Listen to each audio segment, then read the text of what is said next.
Fox Sports. We are Black Hawks. We are Southwest. In one corner, Joey Gallo. This Las Vegas slugger is known to deliver some of the longest home runs in the game today. And that ball's hit well. Gone! Demolishing baseballs with a power punch. In the other corner, Chris Davis. This Californian has landed plenty of haymakers against the Rangers. Into the seats. Davis has just hit a two-run homer. Showing off his heavy hands. Chris Davis, that one is gone. This home run duel is a heavyweight title bout. Welcome in. If you like sunshine, we've got plenty for you tonight. The Rangers and the A's. Final game of a two-game series here at Globe Life Park. We'll see if these two brutes have more left in them tonight after a home run barrage yesterday in the opener. Welcome in, everybody. Great to be with you. I'm Dave Raymond alongside Mr. Ranger Tom Grieve. Yesterday, a wild one. The Rangers come from behind to win it, and they did it with the long ball last night. The Rangers scored 7 last night. All 7 runs came by way of the home run. Through 5 innings, they only had 1 run. It was Robinson Chirino's home run to left field, a rope down the left field line. The second run came on Jurickson Profar's 419-foot home run. Down 4-2. Shin-Soo Choo with a 2-run homer made it 4-4. In the 8th inning, tie ball game, Adrian Beltre's home run made it 5-4. And then for good measure and a little insurance, Joey Gallo, 117.5 miles an hour. That home run made the final score 7-4. So that gives them a chance tonight to sweep this series, something they haven't done all year. Of course, you can't sweep if you don't win the opener. But one of the ways they've been winning games these days has been like last night, come from behind. 7 wins, the last 7 wins, the Rangers have come from behind. And 5 of them, it's been after the 7th inning. Down but never out. How's it happened? Chu, 3rd career walk-off home run. Odor had a 3-run double in the 9th against Seattle. Robinson Chirinos, a 2-run double in the 7th against Seattle. Ronald Guzman, a big hit in the 10th inning against the Angels. And last night, of course, Adrian Beltre in the 8th inning had a home run to make the score 5-4. It wouldn't happen without good relief pitching in those same games. The bullpen ERA late in the game is under 2. That's a very good point as well. Right now, it's fun. This team's winning ball games, and they're winning exciting ball games. And always fun when Bartolo Colon is on the hill. Look, he's a different pitcher today than he used to be. We're going to put one of his old skills in the spotlight when we come back.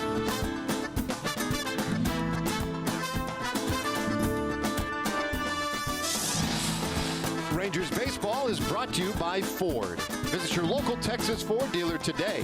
Ford is the best in Texas. And by Southwest Airlines. Low fares, no hidden fees. That's transparency.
Still sunny. still warm tonight. Final game of this quick 2-game series, A's and Rangers. And as we teased going into break, Big Bart on the mound today. There was a day, Tom, where this guy could light up the radar gun, punch a lot of dudes out. We put him in our Shiner Box spotlight tonight. Well, everybody knows that he needs one more win to tie Juan Marichal for first place among Dominican pitchers. What a lot of people, including me, didn't know is that he needs a couple of strikeouts to get 2,500 strikeouts. Only CC Sabathia and Justin Verlander among active pitchers have more. So a couple of nice milestones for him to shoot for tonight. Get a win, tie Juan Marichal with 243 wins, strike out 2 or more, and get to 2,500. So good goals for the big sexy tonight as he gets ready to go. Let's take a look at the lineup he'll face from Oakland today. Oakland 31 and 30, and the A's will lead it off with center fielder Dustin Fowler. Marcus Semien will be at shortstop batting second. Jed Lowry bats third. Then it's Chris Davis, Matt Olson, and Matt Chapman in the middle. Jonathan Lucroy catching, Mark Canha in left, and Chad Pinder, the right fielder, bats ninth. A's 7.5 back of Seattle. And with Bartolo Colon on the mound, let's look at the pitch arsenal. He throws a lot of two-seam fastballs. That's a sinking fastball. It'll tail down and away to a left-hand hitter. He'll throw some four-seam fastballs when he wants to put a little extra on it, 16% of the time, and he'll mix in an occasional slider and every now and then a changeup. But if things are rolling for him, usually it's because it's one sinker after another and a lot of ground balls. That's what he's shooting for. A little bit high, 1-1 to Dustin Fowler. First pitch today. It's 95 degrees, our game time temperature. And that one's just a little bit in. Not missing by a whole lot. 2-1 the count. Yep, that's by design. He's trying to start that inside and make it come back and catch the corner, and the last two have just missed. This time Fowler again. Very discerning eye. And that's where we've seen Bartolo be so good this year. Is he's been getting a lot of those calls. He's just missing for him, and now a strike called, and it runs the count full on Fowler. 2 wins, 3 losses for Cologne, and a .421 earned run average. Bouncer first base. Whoa. Nice stop by Guzman, who will race to the bag in front of Fowler. 1 away. That's a nice pickup right there. Looked like a harmless ground ball off the bat until it took that final hop. And then it takes some talent, some hand-eye coordination to be able to do that. Ronald's very good at it. And interestingly enough, Dave, Fowler 3-2 hit the same pitch that he took twice in that at bat. Down and in, probably not a strike. And once he got the 2 strikes, he didn't want to take a chance on taking it after having taken it a couple of times in the same at bat. So Cologne gets his first out and now goes after Semien with strike 1. 0 for 5 yesterday. Semien in that leadoff spot. Today moves into the 2-hole. And it's 1-1.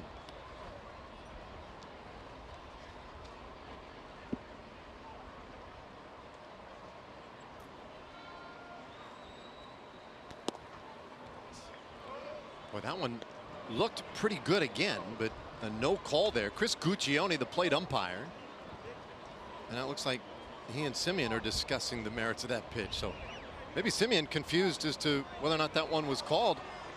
Or maybe he's having words with Chirinos. Uh-oh. And now he's having some words with the Rangers bench. Fairly harmless sequence of events right there that would lead to any kind of a confrontation. Well, the heat does strange things to people, Tom. It puts them on edge sometimes. Well, one guy that wasn't moved by any of it, I'm sure, is Bartolo Colon. That's the truth. It is hard to ruffle those feathers. He's not too worried what Semien thinks or what words might cause in that particular case. Semien at .257 for the year, and he shoots this one down the right field line, foul and out of play. I mean, we don't know for sure, but it sure seemed like that was just a difference of opinion over the merits of that pitch. Maybe a little barking from the Rangers bench about it being a good pitch. The guys on the Ranger bench kind of stood up and moved forward a little bit.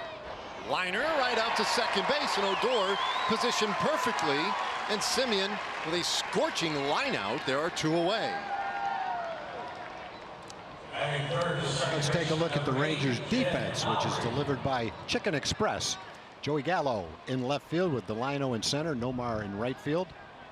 In the infield, Isaiah Kiner-Falefa back at third base, Ronald Guzman over at first base, up the middle Profar and Odor, behind the plate Robinson Chirinos. First pitch strike now to Lowry.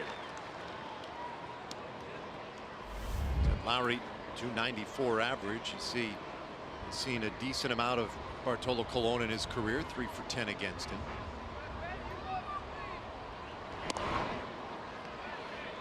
It was a fabulous start to the season for Jed Lowry, but he has cooled off, hitting .250 over the last 40 games. Sitting a little over .370 for the first 20 games. That one foul. Yeah, it almost seems like in today's game, .250 doesn't sound as bad as it used to. .250 is actually pretty representative. It's the new 300. Not quite, but it means a lot different. .250 means something much different. There's a better way to say it. Something much different today than it used to.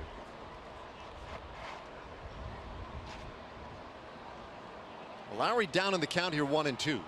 A lot of pretty good hitters wish they were hitting .250 right now. There's no doubt. Unlaced foul by Lowry. Stays 1-2. Veteran hitter. He's been around for a while. This is 11th season in the big leagues. Middle infielder, used to play a lot more shortstop than he does today. Now an everyday second baseman, and he sends this one to the left side foul. You know, in this at bat, Colon has thrown a couple of four-seam fastballs, several of them at 90 miles an hour. He likes to cruise with his sinker at about 86 miles an hour, but there's 3 or 4 more miles an hour in there when he chooses for it.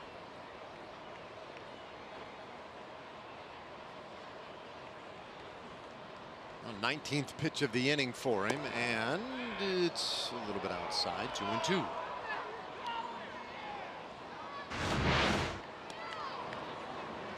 A little sinking action, took it right out of the strikes. Bartolo's given up 15 home runs. He's been hurt by the home run, and early in this game he's going out of his way to keep the ball away from the middle of the plate. Lowry sends this one down into the left field corner, just as he did last night, and he has himself a 2-out double. Just a good example of why Lowry is such a tough out, and why he's had a couple of years, like we mentioned last night, where he's had 45 to 49 doubles. That pitch is probably not a strike.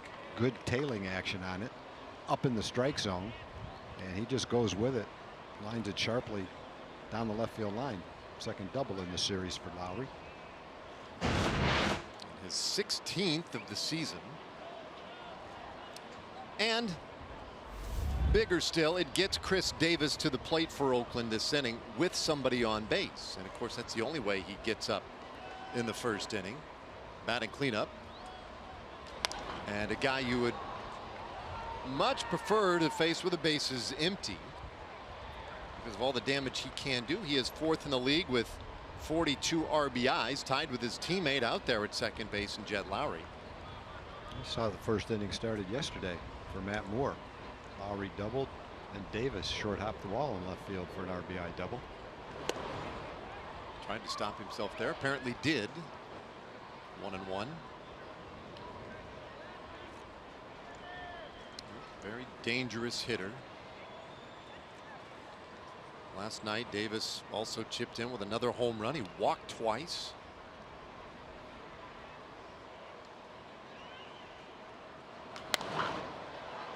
One and two. So Davis has had a little trend going this year that's in contrast to what we've seen from the Rangers. You know, Rangers have hit a lot of home runs, but they So many of them have been solo home runs. Davis, on the other hand, he has 14 long balls this year, and 10 of those have come with at least one runner on base. Yeah, and as a consequence, he's tied for 4th with 42 RBIs in the American League. Inside, 2-2. Last night, Oakland went 3 for 7 with runners in scoring position. This is their first opportunity tonight. We talk about it all the time with Davis. He is very much a home run threat. Since the beginning of the 2016 season, nobody has hit more home runs in the big leagues than Davis. Tied with Giancarlo Stanton with 99. Meanwhile, he and Lowry have driven Cologne's pitch count way up. This is number 25 in the inning, and it's down low, full count. Yeah, Bartolo averages less than 15 pitches per inning, the second fewest pitches per inning in the American League. So this is a very unusual. This is 2 innings for him almost. Well, there you see, it wasn't just last night in which the A's were locked in with runners in scoring position. Last 4 games, they have been outstanding. Davis takes strike 3 called. And so Bartolo Colon, he had to work for it, but he gets a strike out of Davis to end the top of the first inning. Nothing doing for Oakland. Now when we come back, the red hot Shin-Soo Choo will lead things off for the Rangers.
Well, here we go, bottom of the first inning.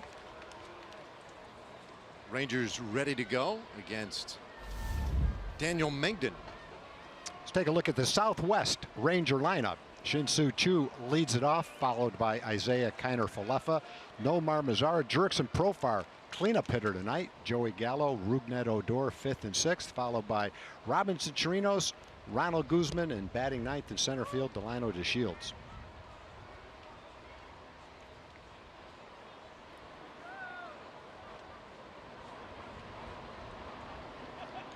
Mengden starts it off with a strike to Choo. And that one a little bit high, 1-1. Choo's been the hot bat in the order. He has reached base safely in 21 straight games. He shows bunt, and why not? They gave him the entire left side of the field. 2-1. Yeah, if you want to give the left side of the field to a leadoff hitter, a guy, a veteran like Choo, I'm sure can bunt if he wants to. You're pretty much asking for a base hit.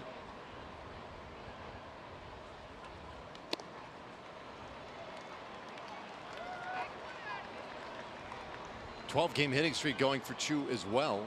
The streak on which he's hitting .341.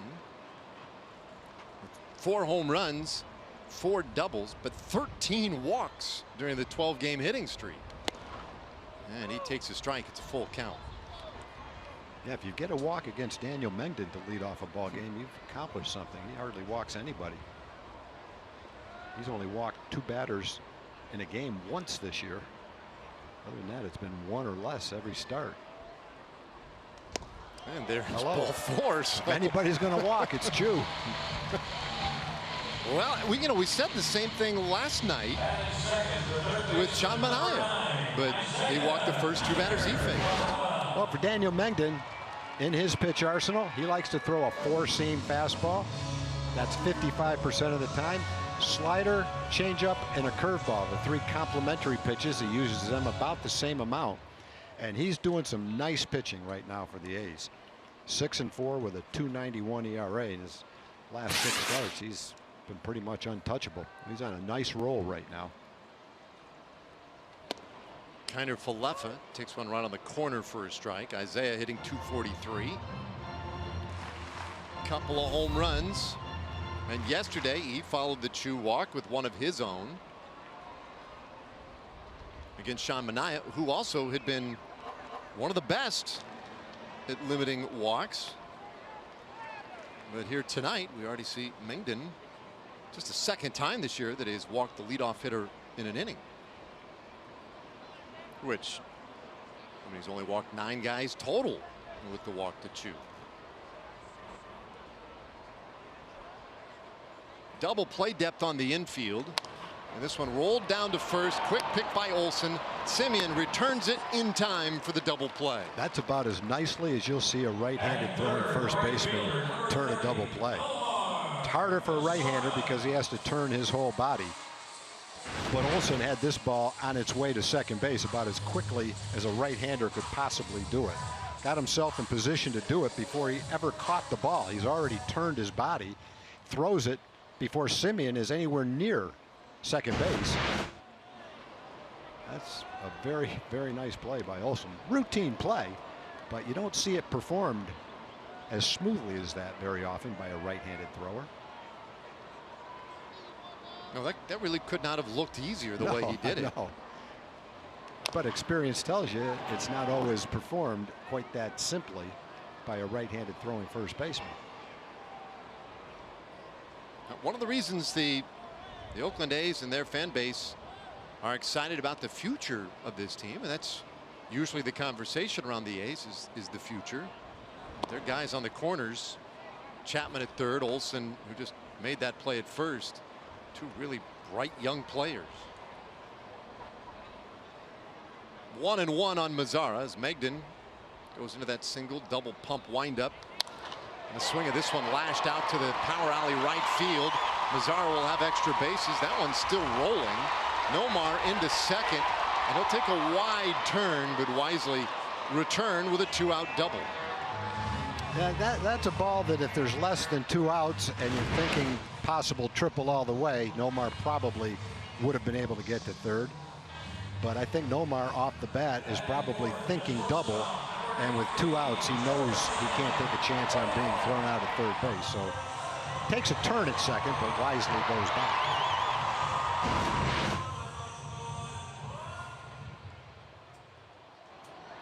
So much like Oakland, the Rangers get a 2-out double, and it brings up Jurickson Profar. Profar in the cleanup spot tonight. Switch hitting shortstop, who is top 10 in the league in doubles, top 5 in the league in triples. And he homered last night. First offering a little bit in.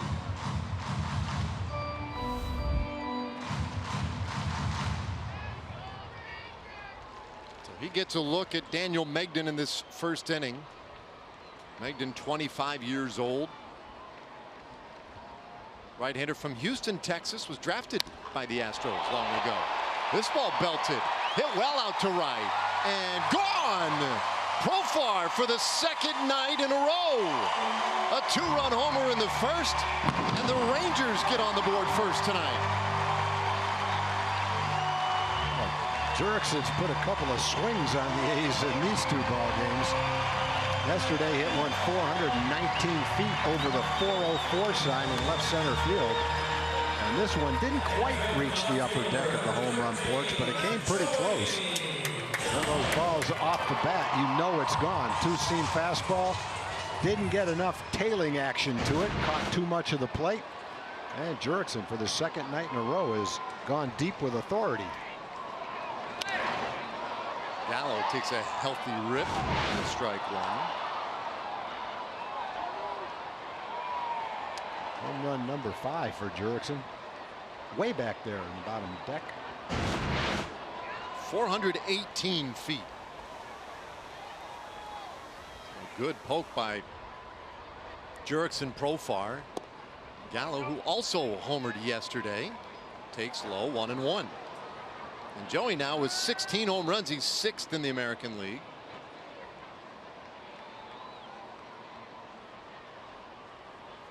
Mengden delivers on the inside corner. 1-2. Mengden's a guy in his last 6 starts. His ERA has been 1.51. This ball smoked high and deep and way out of here into the upper deck.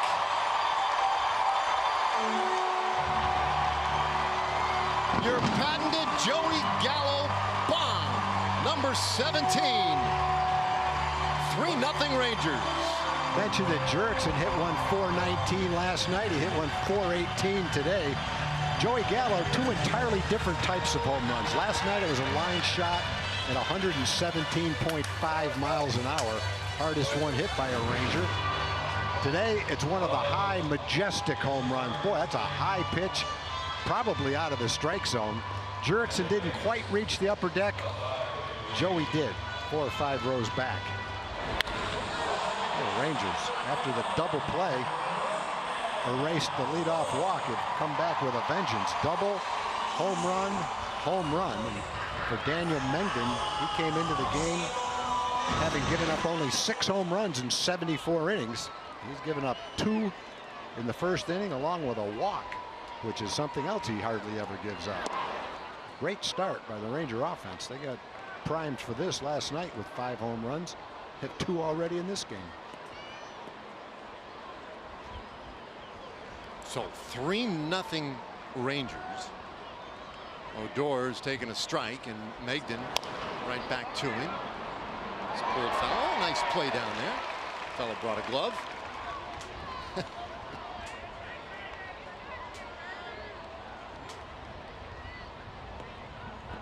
Good catch. Well, the home run by Gallo, 429 feet. This ball in the air, left field. Canna coming in, and he'll put it away. The first inning is done, but the Rangers with 2 bombs, and they take a 3-0 lead to the second.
Oakland as we head to the top of the second. Bartolo Colon with a little bit of early run support. An interesting note about Bartolo Colon when he pitches, as you'll see, the balls that he uses are very scuffed up, very dirty. He doesn't send the balls in very often. Most pitchers pitch, they'll send the balls in at a regular basis. Not with Bartolo Colon. I sit next to the authenticator and he said that he'll send him in maybe once every 6 or so batters. It is not that way with all pitchers. So obviously Bartolo, as we have learned, a creature of habit, and the baseballs he pitches with are no exception, guys.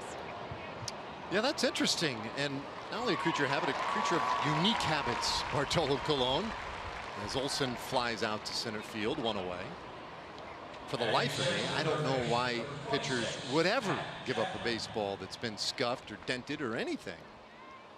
Yeah, I'm not a pitcher, so I can't speak for a pitcher. I guess they have to feel confident when they throw the ball. It has to feel right in their hands, and sometimes they get a ball and immediately it doesn't feel right to them, whether the seams are a little bit different. And who knows whether superstition plays into it a little bit. I don't know what goes into that, but generally speaking, the dirtier the ball, the more scuffed up it is, the more movement you'll get on the ball. For a pitcher like Bartolo Colon, that's pretty much the name of his game right now. You just think of all the pitchers over the years who have gone to great lengths to disguise their scuffing techniques. This ball belted down the left field line, but foul. That had a little bit of distance on it. Yes, it did. Bad direction, but that ball was smoked. And Matt Chapman, we talked about him quite a bit last night. He's a power threat. He's hit 9 home runs so far this year. Hit 14 home runs in about half a season last year for the A's. Good young player. Excellent defense, great arm. Plays every day. Just 25 years old, a first-round pick in 2014. And he takes ball 4. So Chapman works the walk. The A's have a base runner here in the second inning. Hey, the Houston Astros coming to town to take on the Rangers. Thursday through Sunday, 4 games here with an in-state rival. The Silver Boot Series renewed once again. Great seats still available. Get your tickets at TexasRangers.com or by calling 972-RANGERS.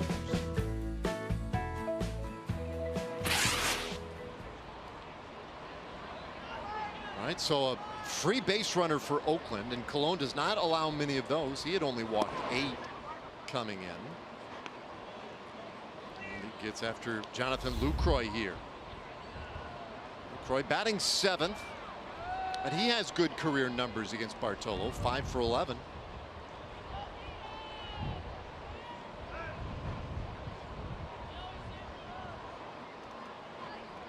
Quick toss over to first as they check in on Chapman. He's 0 for 2 this year in stolen base attempts. Yeah, last night against the lefty, Matt Moore, we talked about Lucroy batting average down in the mid 100s. Against right-handers, he's been much different, though. He's a 300 hitter against right-handed pitching so far. Small sample, doesn't mean a whole lot. What he's done 2 months into the season, though. That ball might be out of here. Nope, not quite. Yeah, pop up to Chirinos. And Lucroy. Well, that's getting sawed off right there, boy. I don't know how players are today, but in the old days when you hit a ball like that, you heard about it when you got back to the dugout. Guys asked you how your thumbs felt. Did you get all that one? Every cliche in the book, boy. You hit a ball like that, you wanted to go into the other dugout, not back to your dugout. So a harmless pop-up by Lucroy, 2 away. Mark Canha. You expect to, get a few jabs from the visiting team when you do something like that. Guys you don't expect to get it from your own guys when you come back to the dugout, but I don't know what it's like now. I'm not down in the dugout, but that's the way it used to be. Guys on your own team could be just as bad as the guys on the other team.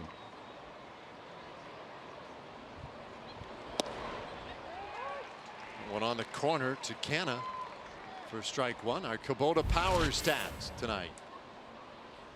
Well, Rangers starting pitchers and relief pitchers, they have really controlled the walks, 3 or fewer in 16 straight. That's the longest streak in Major League Baseball this year. And that's one we've talked about it a little bit the last couple of weeks. This team has really done a good job of limiting the mistakes, the free base runners. But I don't know that I would have gotten that one correct, that they have the longest streak in Major League Baseball this year with 3 or fewer per game. Pretty good streak to have. Cologne's been wary of Chapman at first base, but he's not going anywhere. And this one popped up again, back our direction. And ooh, boy. Gentleman had a little helmet of ice cream in one hand and thought he'd reach up with the bare hand and make the play with the other. And quickly learned, like, that's not going to work. Ice cream went down? No, he held on to the ice cream. He made the right move. He kind of got out of the way of the ball.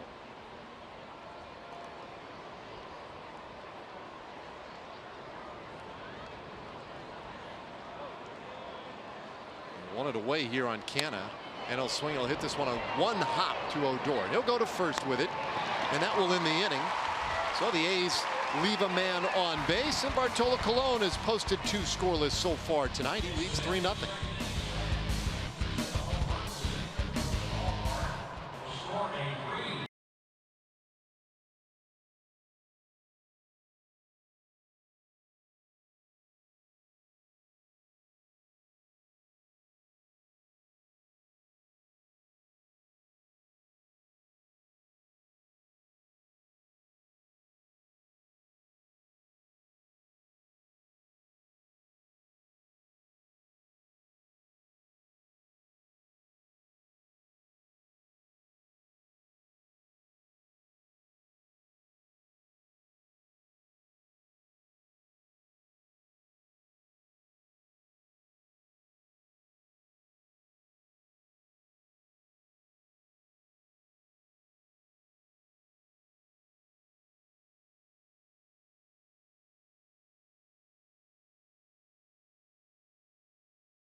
Here, 3-0 Rangers as we go to the second. Bottom of the second, that is. Thanks to T-Mobile, fans can receive a 20% discount on tickets to the all-you-can-eat seats to the home run porch on Fridays. Get your tickets to the all-you-can-eat seats for this Friday, where the Astros come to town. The Silver Boot Series. Use coupon code T-Mobile at TexasRangers.com/specials. All right, Robinson Chirinos to start things off here in the second, and Megden runs one in on him for ball 1. Chirinos right at that Mendoza line, 200 average, 1 for 4 last night with a homer.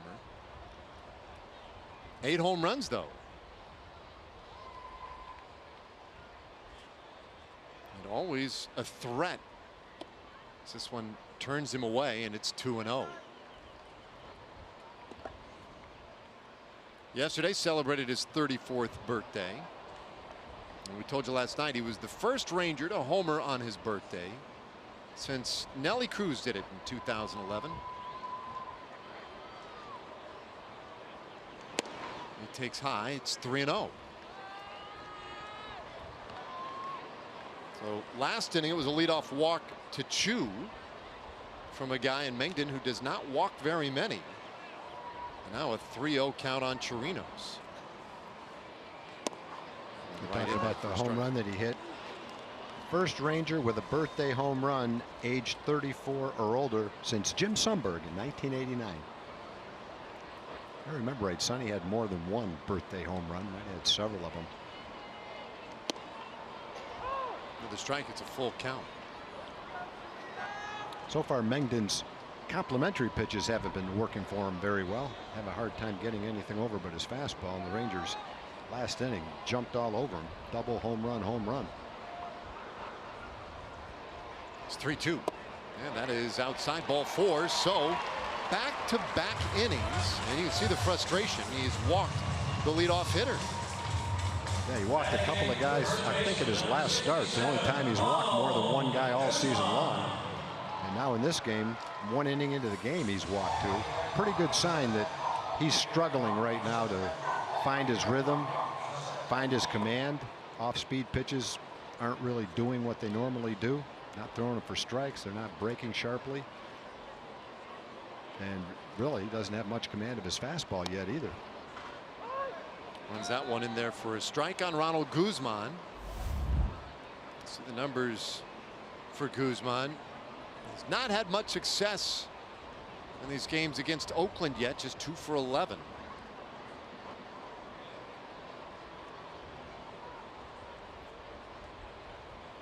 Today batting 8th, and he takes inside, 1-1 the count.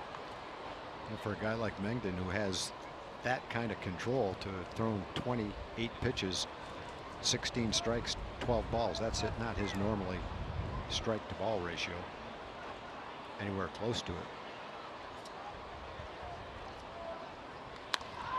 Guzman swings and hits this one well out to center field, but it's not going to carry for him. Fowler got back there and had room. 1 away. He hit it solidly, but didn't get all of it. Fairly well hit ball, but wrong part of the field too.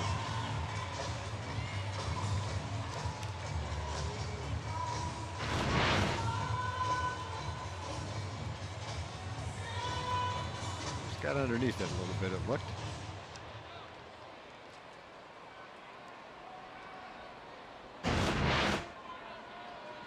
I think as the game goes on, he'd like to have a shot at that same pitch a couple more times. Well, now DeShields, and he takes wide for a ball. Delano at 205 now for the year, so the struggles have been mighty for him. Now he broke a long hitless streak last night with a bunt single. Put an end to an 0 for 22. But just 14 hits in his last 27 games. And he takes one on the corner. It's 1-1. Made a tremendous defensive play last night, running headlong right into the center field wall to make the catch. So he continues to contribute on the defensive side.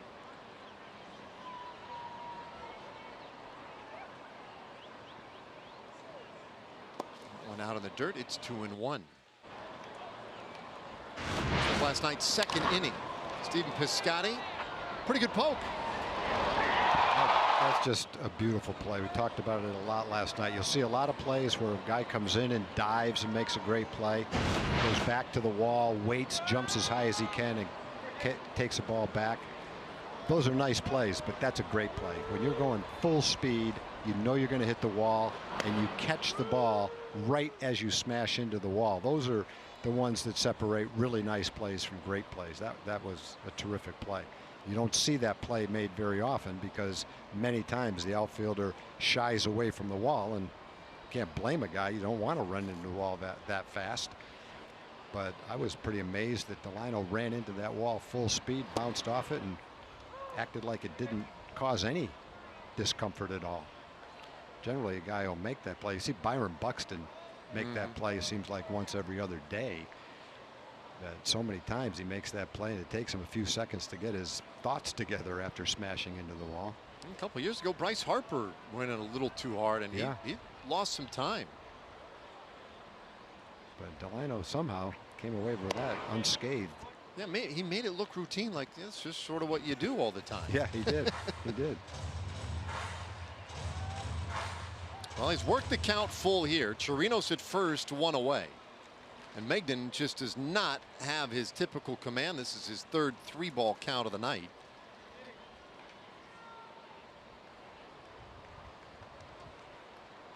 Right-hander at the set.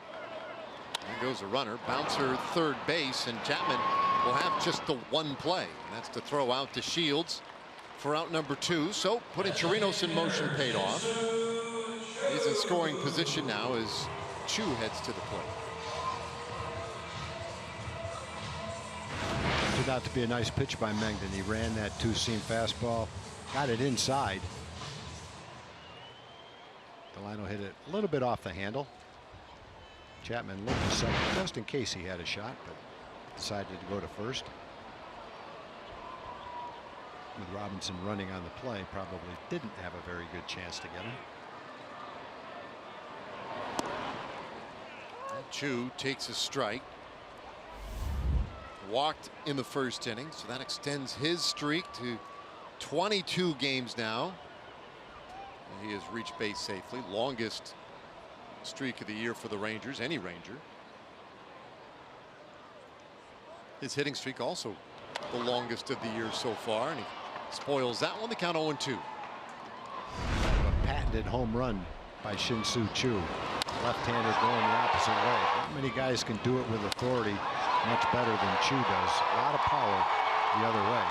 And he's in one of those streaks right now. Occasionally he gets into one of these, and he's had streaks. They don't just last for a week or 10 days. They can go on for a month or a month and a half, where he's an on-base machine, but he's also driving the ball in the gaps and hitting it out of the ballpark.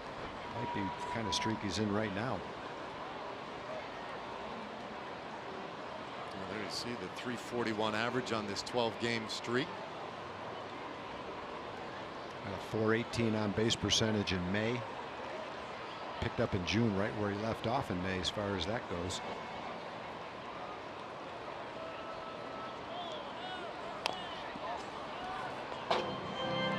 Stays 1-2. So we had a situation last year where we had an extra umpire in the seats behind home plate. 2 guys actually last year, kind of a little bit like tonight. We saw him early, and we wondered, well, would they last the whole game? We've got another one tonight. The guys last year, they lasted the whole night back there calling balls and strikes in their umpire uniform.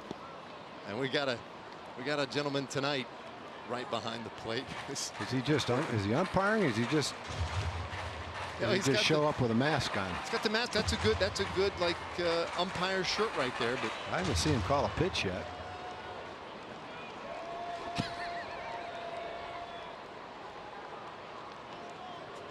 his mechanics could use a little work. 2-2 pitch. Have you ever seen the little boy that's about 9 years old that wants to be an umpire? He was on the nightly news a couple of months ago. Comes in full gear, knows all the umpires by their first name, calls, his parents come with him, calls every single pitch, has the calls down just right, and he's dead serious. He doesn't miss a pitch. Not sure exactly what this guy's doing. I'm waiting for him to call a pitch, but it looks like he just likes to wear a mask. 2-2. Yeah, he's just out there chatting like a fan with a mask on. Oh, he missed his moment. There it is, a little late, but he got it. Chu strikes out, and the inning is done. Rangers leave a man. Play 2 complete. It's 3-0.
3-0 start to this one. Rangers on top. And Chad Pender will lead things off for Oakland. Pender, the 9th place hitter, has a start in right field tonight. And Bartolo a little tall with his first offering. Very versatile player. We mentioned it last night. I think he's played 6 positions this year, played 5 positions last season. A guy who came through the system as a utility infielder. And last year, for the first time, added outfield to his skill set. And that really paid off for him because he's playing a lot of outfield now. And he shoots it foul, the count 1-2. They've been fouling a lot of balls off. Pretty high pitch count, especially for Bartolo. And a lot of them, a lot of the pitches have been fouled off. Yeah, they fouled off 11 of Bartolo's pitches so far. If they ever decide to change that rule to 2 or 3 foul balls after 2 strikes and you're out, a couple of these guys might have been strikeout victims. I do love that suggestion, and I haven't run it by Jason Stark yet. I still need to do that. Because I ran it by Joe Torre the other day. What did he say? Well, he took it down. He said, "I like it. It's a baseball thought, and we'll, put it into the discussion and talk about it." Bouncer third base, right to Kiner Falefa. And his throw to first and plenty of time to get Pender one away. Talking about ways to try to speed up the game, and that was one of our thoughts, that there's so many at bats that, at least it seems like there's more this year, where they go 12 or 13 pitches last 4, 5, 6 minutes because the guy just keeps fouling off pitch after pitch after pitch. And makes sense, I think, if you had a rule that said once you get 2 strikes, you get a certain number of foul balls. We suggested 2, but maybe the number's 3. I don't know what the number is. After which, if you foul off another one, you're out. And it seems like that might be a way to speed up a lot of games. Base hit by Fowler. So Oakland has a base runner here with 1 away. Time for a Chevy game break. Let's say hi to Dana Larson.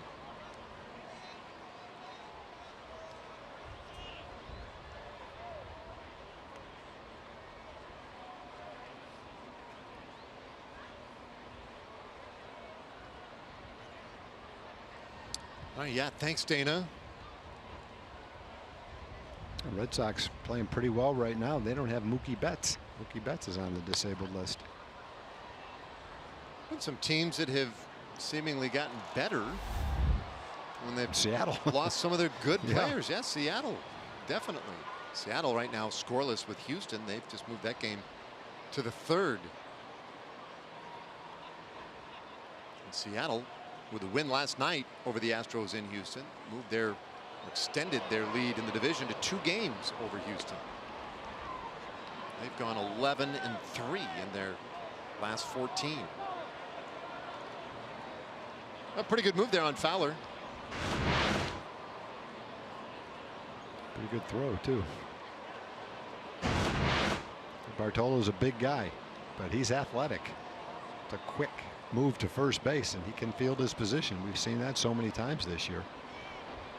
Well, this one gets away. Guzman will track it down. Fowler heads to second, and he'll get there before the next throw. And so that'll be an error on Bartolo Colon.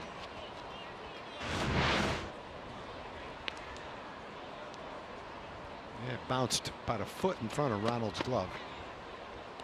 Trying to make that perfect throw. He tried to drop the ball right on the bag, and obviously it makes the tag a lot quicker. Trying to pick a guy off. That one was just a little bit low. So that removes the possibility of a double play. At least a ground ball double play. And the 1-strike pitch to Semien. That one in tight, 1-1. Semien lined out in the first inning. An odd at bat where there were maybe a couple pitches that were close, or some chirping going on, and it seemed to irritate him. He wasn't really saying anything, but he was getting irritated by other people complaining about the pitches, or so it seemed. Anyway, didn't amount to a whole lot.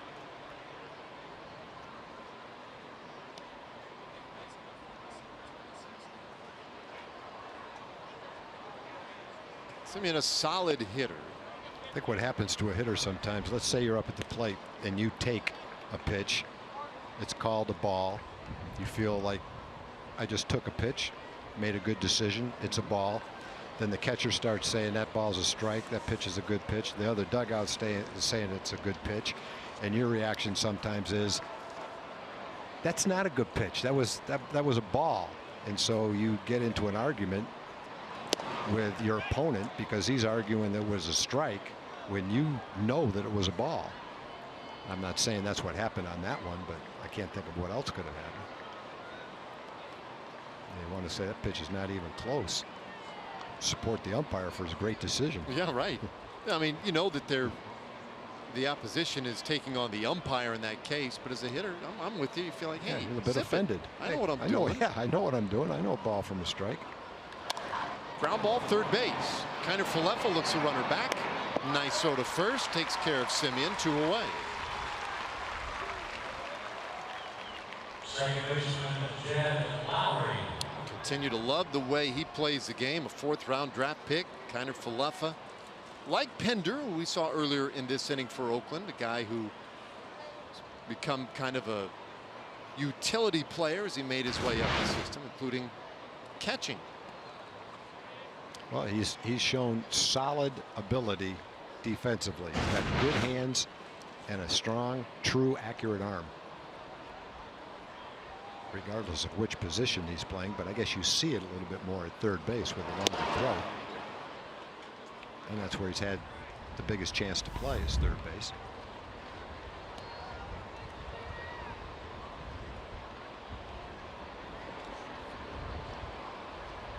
Jed Lowry had the double the other way in the first inning. That's one of 2 hits Oakland has managed so far against Bartolo Colon. And that one, similar spot down that left field line, but just a little bit foul. It's 1-1.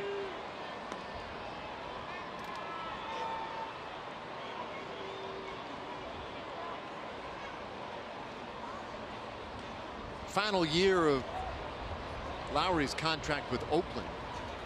And even last year there was some talk that Lowry was a potential to be moved, as they have been grooming a young fellow by the name of Franklin Barreto. But last year Lowry had a huge year, set a club record with 49 doubles, hit 14 home runs. Got off to a great start this year. That one sent way foul, 1-2 the count. So I think the feeling is, well, hang on, Barreto can continue to get better at AAA, and we're gonna let Lowry continue to excel here, and maybe at the trade deadline, depending on what direction Oakland wants to go, they can turn Lowry into a couple young players to add to their system. Or who knows? I mean, they're playing better than 500 baseball. They might say, no, let's play this thing out, see what we have.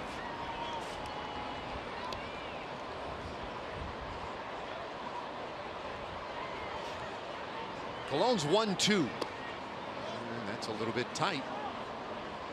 Well, they got their pitcher today, Daniel Mengden, in that kind of a trade. They traded Scott Kazmir to the Astros, and one of the guys they got back was Daniel Mengden. That turned out to be a pretty good trade. They weren't going anywhere at the time. Kazmir was an often injured guy, and for that they've got a nice member of the rotation right now. Mengden's having a nice season so far.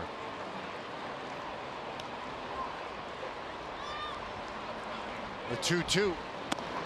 And that is outside. It's a full count. Colon, 45 years old, and continuing to battle. He has been very good this year for the Rangers. We've talked about some of the landmarks he's approaching. 1 strikeout away from 2,500 in his career. And he's also 1 win away from the all-time record for Dominican-born pitchers. Hoping to maybe cross both those off his list tonight. Leading 3-0 here in the 3rd. Payoff to Lowry. And that is tight. So a walk puts a second runner on and extends the inning for Bartolo Colon, and he's thrown a lot of pitches here early. And I think one of the reasons might be the fact that he's been prone to giving up the home run ball, and he's being a little bit more careful not to do the same thing. That pitch to Lowry was a pitch where he's trying to zip it on the inside corner after pitching him away in a lot of that at bat, just missed.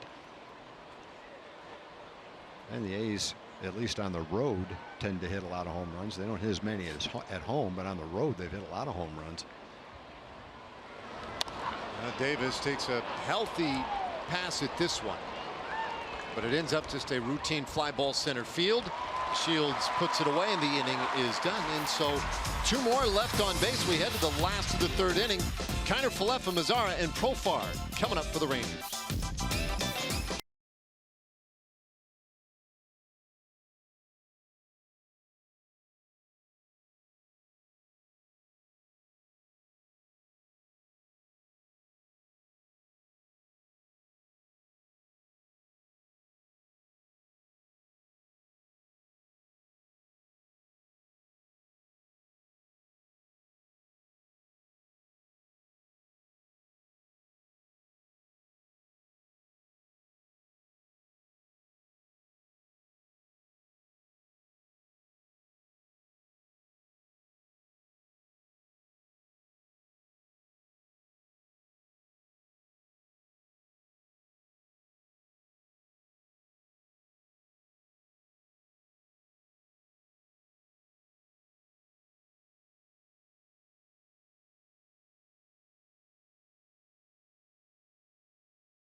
To the bottom of the 3rd inning, Rangers hitting some long balls early again here tonight, as they did yesterday. And their come from behind win today, the early lead against Daniel Mengden, and his first pitch, a breaking ball to Kiner Falefa. First strike 1. We have a special guest joining us here in the 3rd inning as well. We'll bring him in for you in a moment.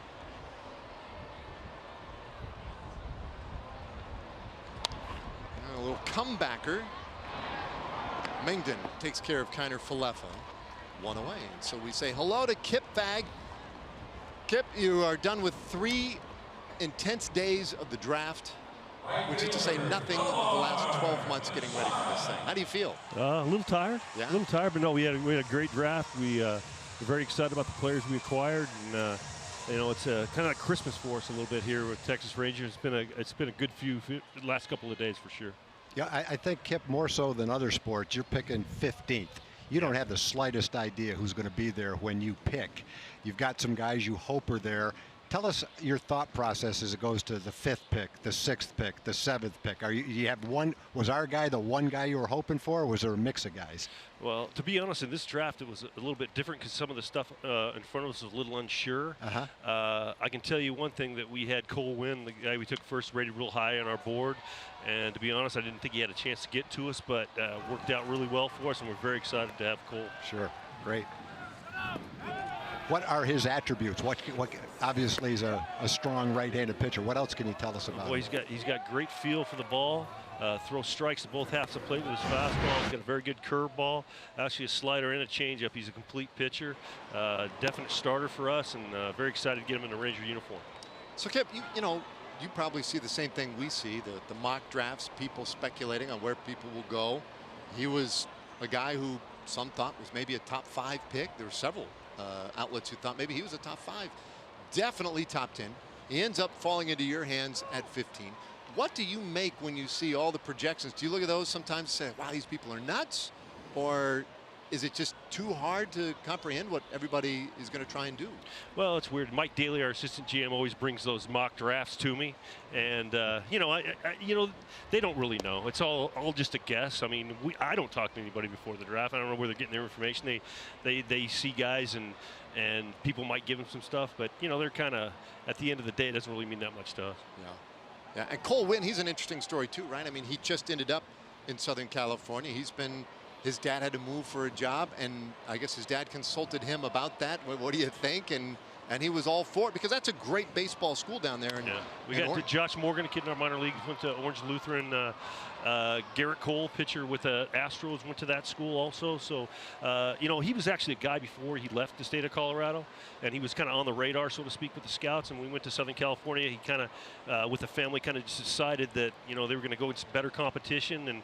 But you know, for the fact that he moved over there, said a lot to us about the kid. He wanted to get the best. He wanted to get the best competition and everything. So, we're real excited about Cole.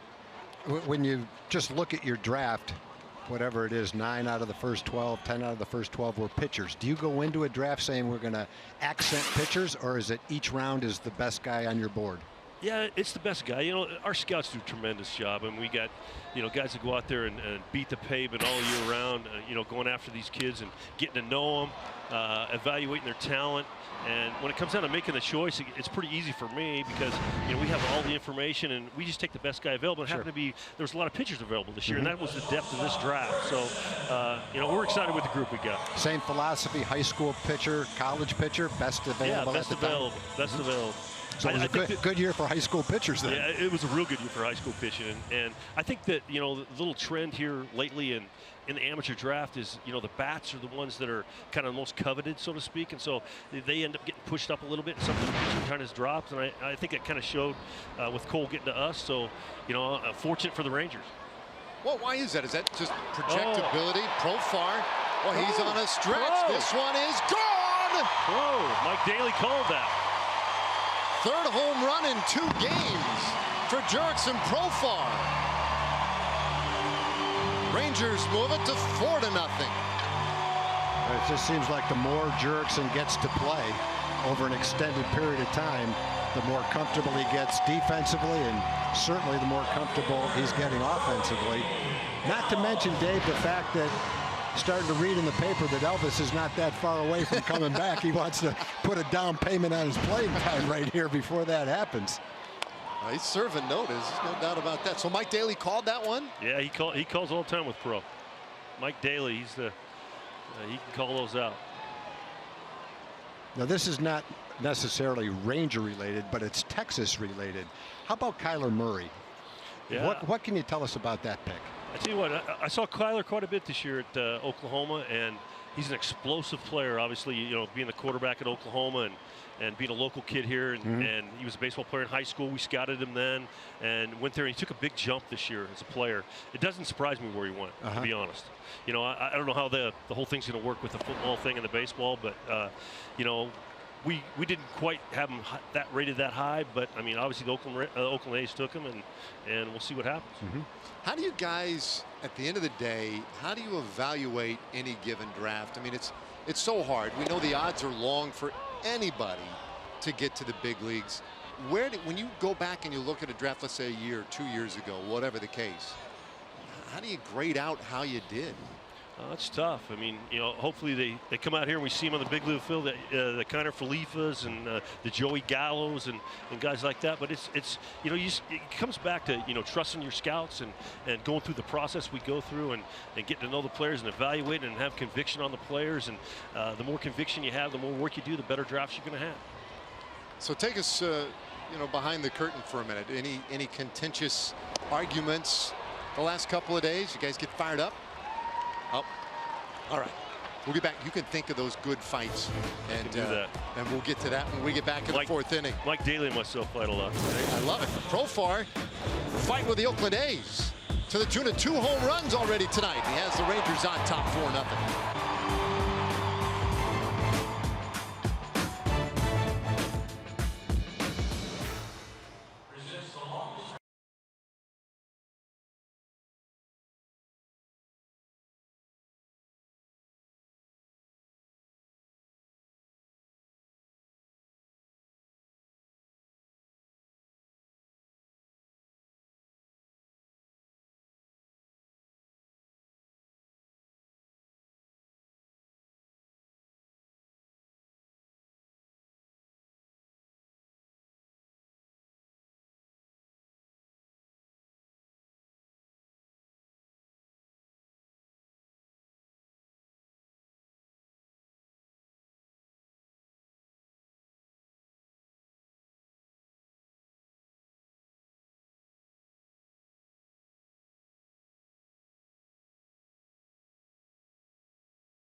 As the Rangers on top 4-0. And Matt Olson will lead things off here for the Oakland A's. We're visiting with Kip Fank, Senior Director, Amateur Scouting. Kip, this is like your 27th year in the organization now, is that right? Getting old. Getting old, yes, sir. No, you're just getting smart. Kip joined the organization when I was still working. That's right. I don't count this as work, what I'm doing now, but back then it was. Tom was a GM when I first started. Yeah, and Tom, who did Sandy hire you, or did one of the others? Sandy was the scouting director at the time, but Lenny Strolitz, who's the West Coast cross-checker, hired me. Okay. Okay, so have you been involved in the draft all those years? Yeah, I've been on the amateur side the whole time. I worked as a area guy in mostly California, starting out for about 10 years, and I was a West Coast cross-checker. Then I was a national guy. Then got to be a director. JD ended up hiring me to be director. So it was, yeah. Okay, so give us a fight.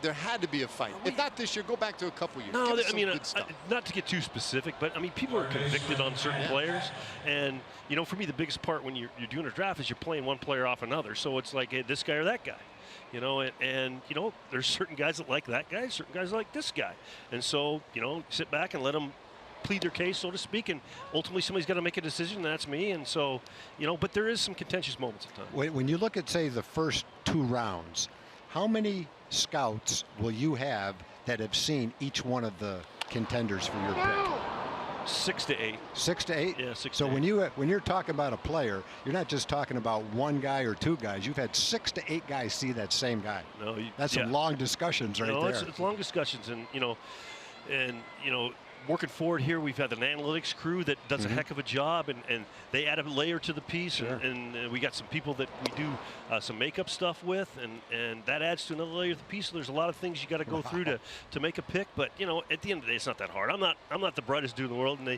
these guys are good that work here, and you know, it makes it easy to do my job for sure. This one out to right field, and Mazzara tracks it down. About a week ago, Evan Grant had a great article. I know you read it, where it really went into some of the tragedies that have happened within your scouting department, how long you are away from home in a short period of time. Could you kind of go over that article and some of the things that were in it and what it means to be a scout and how hard those jobs are? Yeah, it gets kind of emotional here, but it's been a rough year for the Texas Rangers in our scouting. You know, we lost an area scout, Roger Coryell, and if you read the story, actually I was going there that day. Yeah. And, you know, I probably go to Rogers area once or twice a year, so it was just kind of weird how it lined up. But then Casey Harvey, our West Coast cross-checker, lost his wife to melanoma. We got good people, you know, and you know, it's tough when they have to deal with tragedies, and the job we do, it's not easy. We got a lot of people behind the scenes that, you know, do a lot of stuff. My wife, our wives, period. I mean, it's a grueling job. I mean, I'm probably on the road 200 plus nights a year, and we grind it out. But you know, we do it for the love of the game, and the love of the chase, so to speak. But you know, when tragedies happen, it's rough on friends, and we develop relationships with the scouts, and you know, it's been a real rough year. But Evan did a heck of a job with that story. That was beautiful, you know. Yep. And I saw Austin Becker. You guys drafted Austin toward the end of the draft. Yeah. Hard smash off Kiner Falefa. Profar tries to recover that one in and out of the dugout. And Lucroy will be awarded second base. It'll probably be an infield hit and an error.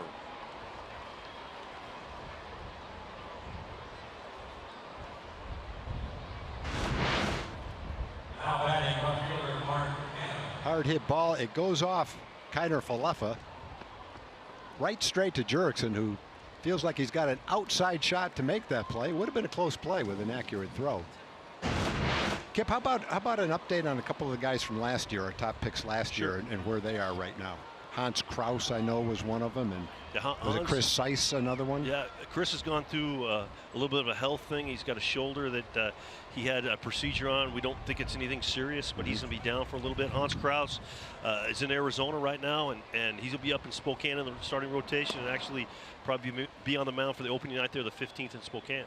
How hard is it to judge the health of high school players and how much you can pitch them after you sign them? That's got to be a... Yeah, you know what, it comes with an organizational decision as far as some of that stuff, when, you know, how many innings they throw in high school, and a lot of it comes to, like, they throw, showcase in the summer, Sure. and they throw in the fall and scout team. So I mean, all that comes into play when you decide kind of how many innings you want to throw a kid initially when he gets into your system. But it's always a tough decision when you get these guys. So. Can you tell us about Shea Patterson? Yeah, Shea's he's the football quarterback at University of Michigan. Yeah, guy from Ole Miss, now Michigan. Yeah. One of our national guys, Clarence Johns, ended up working him out up there. He played baseball in high school. An interesting player as far as baseball. We'll see where this one goes. That's an interesting one. I love it. That's part of the draft, though, right? I mean, there is so much chance you're taking on any of these guys, but sometimes you find a great athlete, interesting situation, and you see what you got. You look at the Kyler Murray situation. Yeah. It just goes right there. I know it's great for scouting, but are you a proponent of the showcases as far as what's best for the kid, especially a pitcher? Personally, no. But, I mean, I think we're beyond that point of where it's at. And, we kind of deal with it as we deal with it, but the kids are, that's kind of the way things run now, and it's a little different than when I started scouting. Sure. And the showcase, travel ball, that kind of thing. I think it's here to stay, and the way baseball is. But we just deal with it as we do. I've heard some doctors speculate that the fact that these showcases encourage the kid to throw every pitch as hard as he can is one thing that might lead to the early injuries. I can't sit here and say I know the answer to that, but I mean, I think it's been shown in studies that the more you throw at a younger age, the probably more susceptible you are to have some arm injury. But we've done a lot of studies out with ourselves, but it's kind of hard when some of these kids are at warm weathers and they play a lot. Sure. And you see the lack of kids playing multiple sports also, so it's a little different than it was back when I started when I was working for you. Absolutely. A close play to ostensibly end the inning, and they're going to go ahead and take a look at this one. So this one will be under review. Good throw by Profar. And I think the internal clock said, yeah, he got him. He's out. I don't think they can reverse that one. I wish you were in New York and you could just. Boy, that's a close one. Man alive. So how many days till you're back out watching some amateur players? Well, I'm going out here tomorrow, actually. And so it never ends. We're starting for 2019, and we got some decisions to make on some signings here. So I've got to do a lot of phone work, and that kind of thing. But yeah, it starts right away. That's amazing. Have you had any signings to announce yet, or still working? No, we're still working on some. We're getting close, though. I think. I was wrong. They called him safe. All right, so the inning will continue. I've got to erase my score. Yep. So that will go down as an infield hit. And they have him on the corners now with 2 away for Chad Pender. All right, so you take a flyer on Shea Patterson. We've talked a little bit about Cole Winn. Anybody else in those early rounds? I mean, it looked like, as we've already talked about, a lot of young right-handed pitching, a lot of shortstops. Yeah. I mean, it just fell that way. Kids we like, the kids that we did the work on, we had the conviction on, they happen to be right-hand pitchers and shortstops. We're very excited about, the whole group as a whole, but some of the upper guys that we had a lot of conviction on and we like a lot, and happen to be some high school kids, but it's a good group as a whole. How does a kid like Owen White, your second-round pick, compare to your first-round pick? I'd say that the first 3 pitchers, Wynn, Ornalis, and Englert, or excuse me, not Ornalis, Wynn, White, and excuse me, Englert. It was tough to separate. I mean, really? Obviously we took Wynn 1, and he was probably the more high-profile of the group. But I mean, as you look back, sometimes it doesn't always work out that way. These kids are all talented kids, and we're excited about all 3 of them. We think they're starters, moving forward and developing pitching here with the Texas Rangers, and I think these guys are going to be a big part of it. Well, that being the case, then you guys must have been happy when each one of those guys was available where you took them. Oh, it was a pretty happy draft room. I'll tell you the truth. Very happy. Well, Mike Daly was jumping up and down, that's for sure. That's great. That's great. Well, anytime I see a name like Jax Biggers, I think that's a great baseball name. Put a uniform on that kid. Let's see what he's got. Jack's a good player. University of Arkansas shortstop. Very good player. All right, Kip, I know you got a lot to do. Senior Director, Amateur Development, thank you so much. Thanks for having me. Appreciate it. Good Great seeing job. you guys. Keep up the good work. All right. 4-0 Rangers.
Rangers on top of the Aces. We welcome you back to Globe Life Park in Arlington, and it is time for the Progressive Fan of the Game. And this is Dana Husted. She's our Progressive Fan of the Game. I should say kindergarten graduate. And Dana, you graduated from kindergarten. Where's the first place you wanted to come? To Texas. To Texas to watch the Baseball castle. to see the baseball castle, which is also known as Globe Life Park. And who's your favorite player? Rudy. And who signed your baseball before the game? Rudy. Pretty good day, huh, Dana? Absolutely. And she drew a beautiful sign. It's got jewels on it, and then of course a picture of her and Rugned together, which is beautiful. Dana, congratulations, sweet girl, and congratulations on graduating from kindergarten, baby. Yes, indeed, and welcome to the baseball castle. The baseball I castle. love it. It's just so beautiful how a little girl, and it happens all the time, can come up with a player that she just loves. In her case, it's Rugi. It's a little boy for that matter. It makes no difference. But they see a player, and there's something about that player that just catches their imagination. I'm so glad we had a chance to have Kip Fagg on for that long to talk scouting. What an interesting job. It's such a hard job. I can remember when I first got into front office work, I was an assistant in the scouting and player development department, and Joe Klein was the director, and he had me go watch a game, and it happened to be a tournament, and it was at Arizona State. Odeby McDowell was one of the players, and he stood out like a sore thumb. And as the games went on, you know, several games that first day, it was hot, it was sunny, and about midway through the second game, I started to yawn, started to get a little tired, and I started to think to myself, you know, I've been in baseball my whole life, and I'm watching these players. I can't tell one from the other. They're all good players. They all look like they run pretty well. They all hit pretty well. And for these guys to sit out there sometimes from 11 in the morning till midnight watching game after game, and to be able to differentiate the subtleties between all these players and come up with a draft list, and as Kip said, spend so much time away from home doing the travel almost anonymously. It's just an amazing job that they do, and I have so much admiration for them. And fortunately nowadays there's a little bit more publicity for the scouts, and virtually every general manager is very quick to say that the backbone of any franchise, good franchise, is the scouting department. And beautiful play again by Olson at first base. Saw him turn a double play earlier that was nice, and showed some agility right there. I'm not sure whether he got him or not. Did he miss him? Well, Rugi thinks they did. He was called out, but Rugi's not going anywhere. He says, no. You guys take a look at this. And we always say never slide into first, except in these spots. That was a beautiful play by Rugi as well. But I think he came off the base. You don't slide to beat the throw, but you do slide to avoid a tag. And it was a great attempt by Rugi, but it looked like Olson got the tag on his leg, and as Rugi slides by, he is off the base. So nice, great attempt by Rugi, and a nice defensive play by Olson. But just to finish up on the scouts, if you're a good organization and you've developed players and you're good at the big league level, the reason is because of the backbone of the organization, and that's the scouts. And at this time of year, fortunately, they get some recognition for the job that they do. But it's a difficult job, and not everybody's cut out for it. I know I couldn't do it.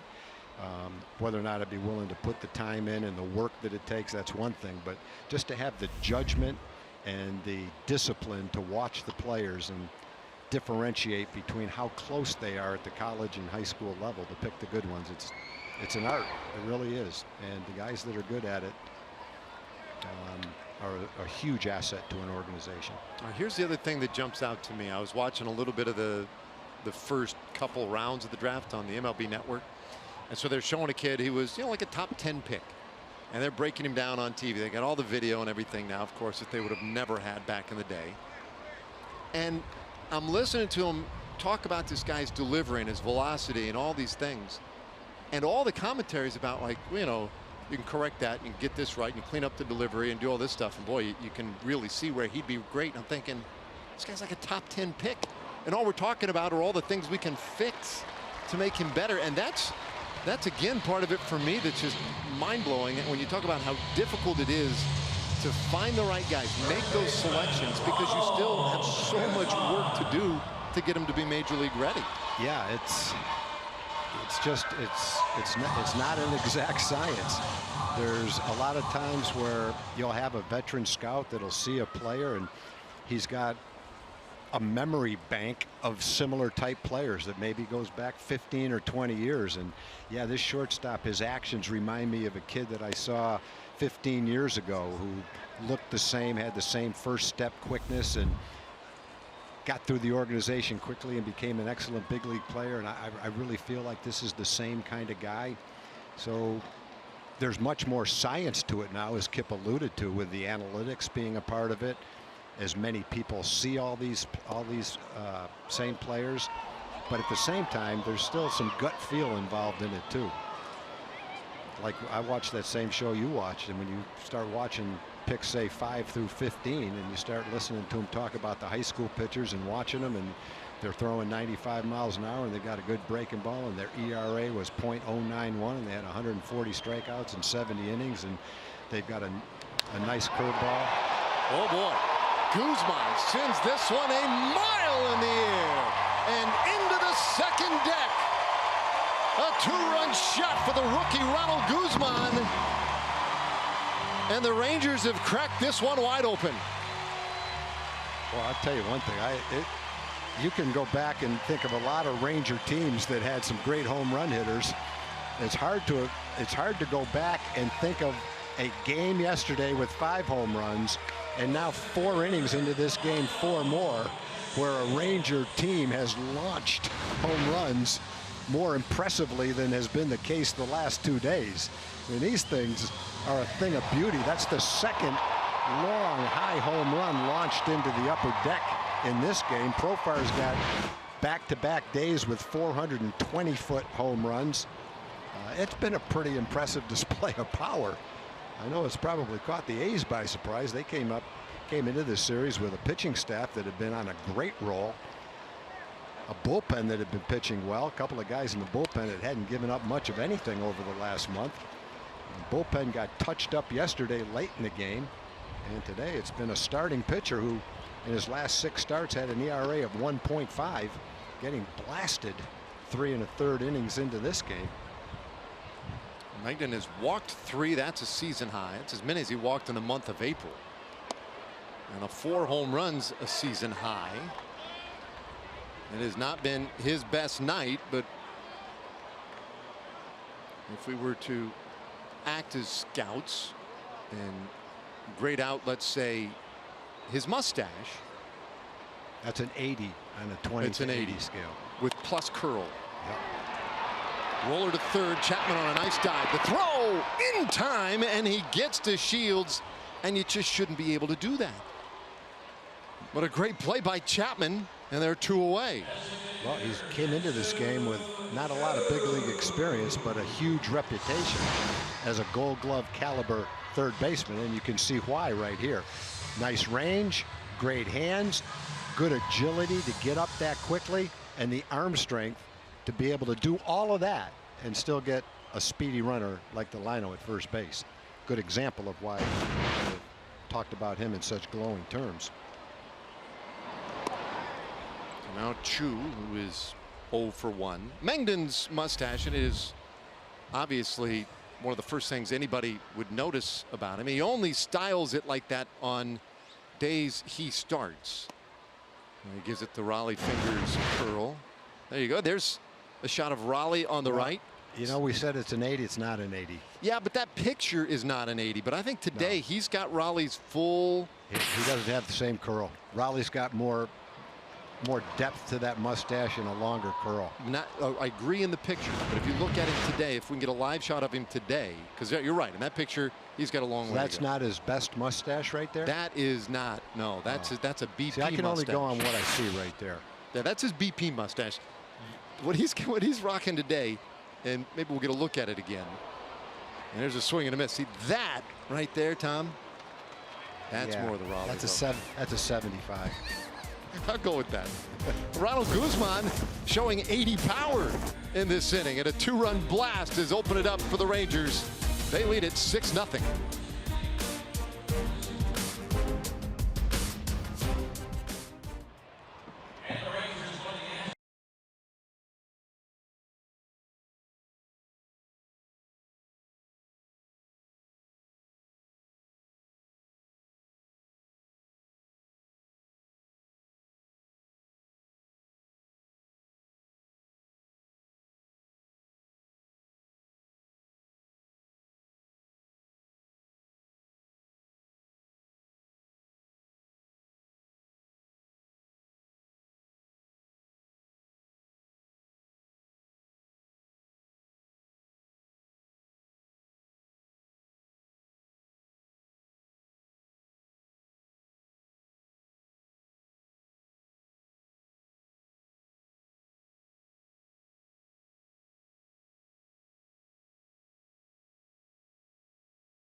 Low fares, no hidden fees.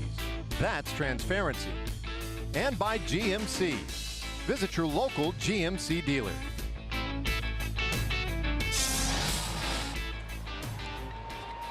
Well, this is something else. 6-0 Rangers lead as we go to the 5th inning.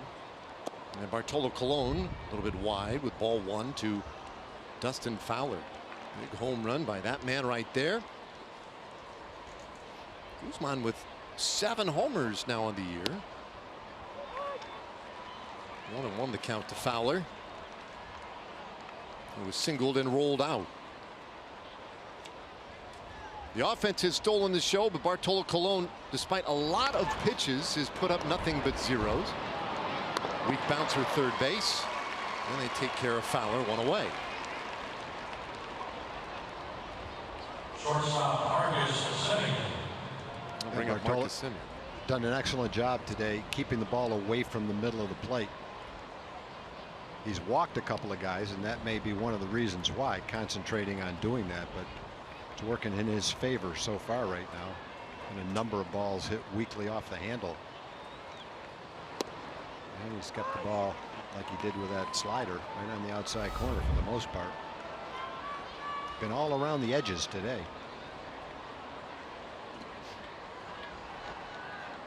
Was taking care of Semien both times up, and this one line foul. 0-2. Still needs that one more strikeout tonight to get him to an even 2,500 in his career. He's got a good start on that win that he needs. He does.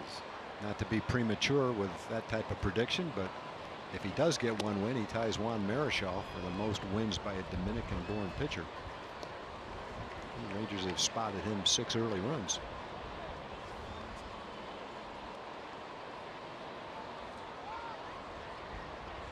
The Rangers have scored 13 runs in 12 innings and hit 9 home runs. Every run has come by way of the home run. We can almost do the same thing today in the open to the show tomorrow that we did yesterday, that we did today from yesterday's game. That's been something. The bat's rolling here at home. Now a line shot, but a short hop to Odor. He'll have to throw out Semien. 2 away.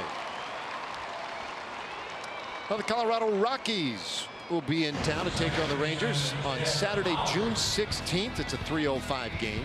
First 15,000 fans to the ballpark going to get an Adrian Beltre Best Friends bobblehead, courtesy of Dr. Pepper and Albertsons. It's the first in a series of 2 Best Friends bobbleheads. And you get your tickets at TexasRangers.com. And that's the other one. Date to be named later. First pitch swinging, and Lowry sends this one right down to the foul pole and just wide of it for a long strike. Well, in about a week or 10 days, whenever it is, when Elvis comes back, we take another look at Lowry's ball. He never moved out of the batter's box, so it might have been fairly close, but he knew it was going to be foul. Certainly had the distance. There's going to be some juggling for Jeff Bannister because Kiner Falefa obviously has played well.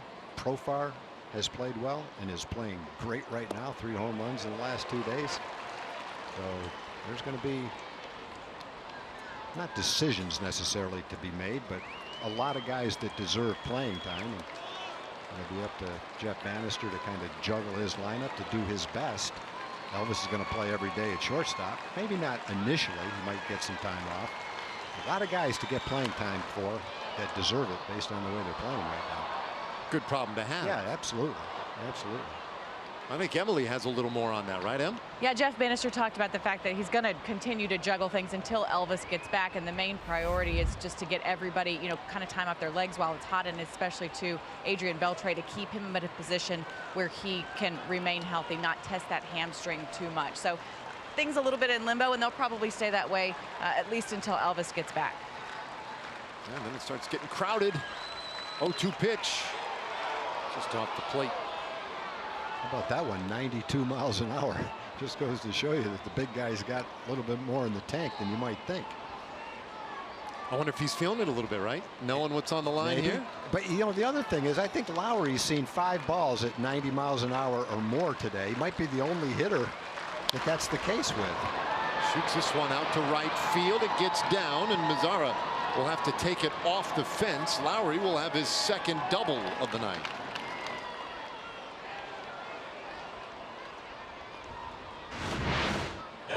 Lowry has sliced a double, well hit, however, down the left field line in the first inning, and this one he pulls to right field, so he's used the whole field. He's also mixed in a walk. Nice night for him so far.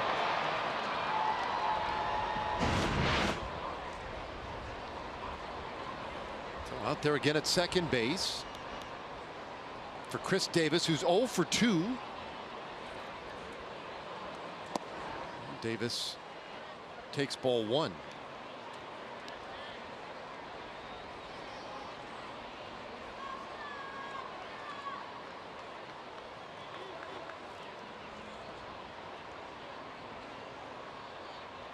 Dangerous hitter, a guy who has done just a phenomenal damage against the Rangers over the years, and he hits this ball well out to center field. The Shields going back at the wall, and that one is gone.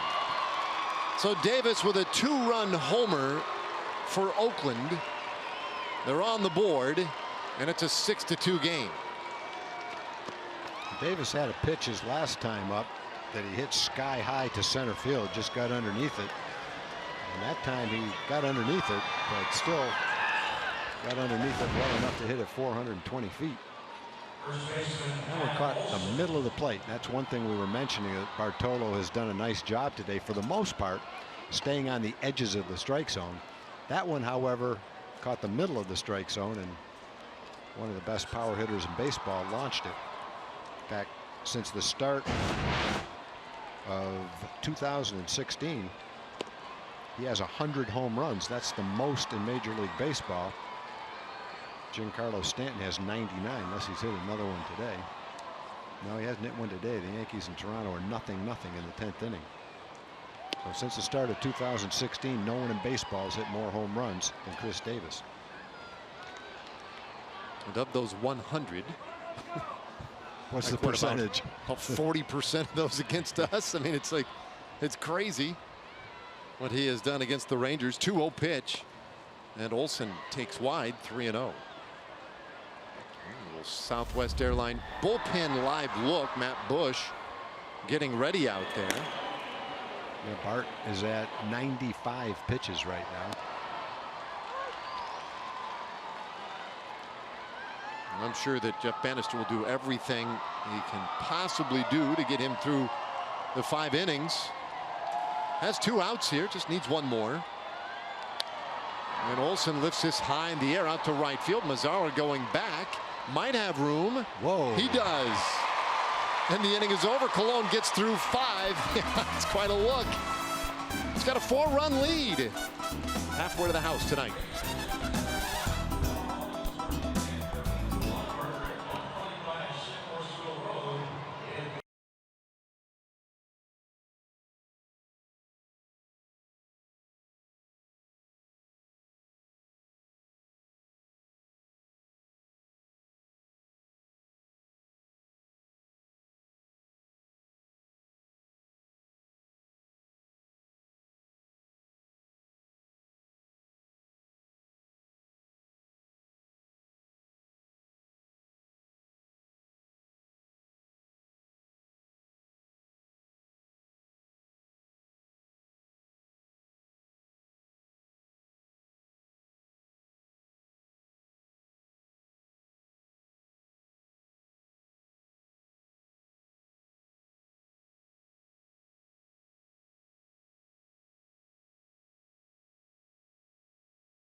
Get back to 100%.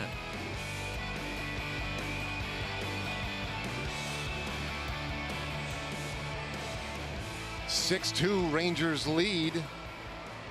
Bartolo Colon through 5 innings. So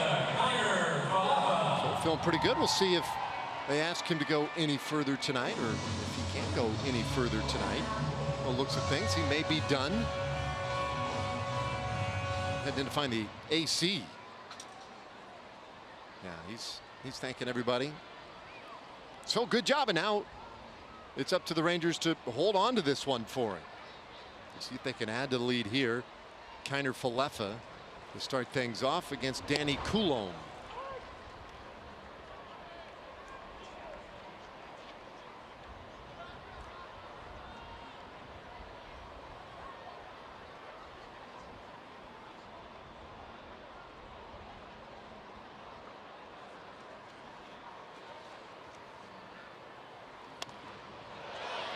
Ripped foul, 0-2. Daniel Coulombe, this will be his 22nd ball game. ERA's a little bit high. A lot of strikeouts though, 24 strikeouts in 19 innings. Only lefty, as I see it anyway, in the A's bullpen. Short night for Daniel Mengden. And this is a guy that in his last 3 games had pitched 7 innings, 9 innings, a 2-hit shutout, and then 8 innings. And in his last start, he gave up 3 runs in the 9th inning, but had 8 shutout innings. And that was a string of 25 shutout innings. So he came into this game on a high, didn't have his best stuff tonight. The Rangers took advantage of that, but he's on a nice roll, having a great start to the season for the A's. Came into the game with an ERA under 3. Didn't go his way tonight. Been a nice start to the season for him, though. 2 balls and 2 strikes on Kiner Falefa. Of course, Mengden, a guy from Texas, grew up in Houston, played at Texas A&M, drafted by the Astros, then traded to Oakland, but his return to his home state did not go well tonight. Coulombe's 2-2. And this one off of Coulombe. Karams to third. Chapman with a spin and throw, but not in time. That was going to be some kind of acrobatic play by Chapman if he was able to finish that one off, but instead it's an infield hit for Kiner Falefa. Yeah, you know, Kiner Falefa runs pretty well. If it was a lesser runner, we're talking about a beautiful play. doesn't take away from the athleticism it takes to do what Chapman just did. Does the 360, comes up firing, and another nice play at first base by Matt Olson. He's made 3 nice plays tonight. That one saved Chapman an error. It's now a base runner for Nomar Mazara, who doubled earlier. He's 1 for 2.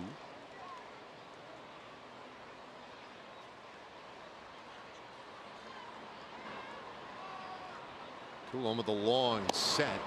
That was a pretty high leg kick with a runner on base. Let's see what Kiner Falefa thinks of that. Teams have run on Oakland with a decent amount of success this year. Of course, a lefty generally more adept at holding runners, keeping them close. 1-1. That time the nice slide step.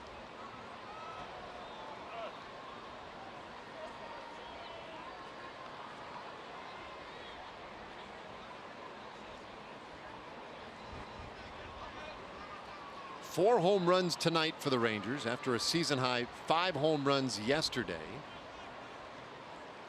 We're only in the bottom of the 5th. 1-2 the count. So I want to wrap up a little bit on Kip Fagg from earlier tonight. Sure. It's been about an inning now, but Kip was great. Some insight into this year's draft for the Rangers and some of the selections they made. You referenced that great piece by Evan Grant in the Dallas Morning News the other day, and it was just really, one of those. It was an emotional article. It had to be for him writing it too. I talked to him the other day about how much work he put into writing that story. It's really amazing, but a great story about some of the lifestyle of amateur scouts, but also just the difficulties that the department has endured this year. And a key part of that story was this kid Austin Becker, who the Rangers ended up drafting in the 37th round this year.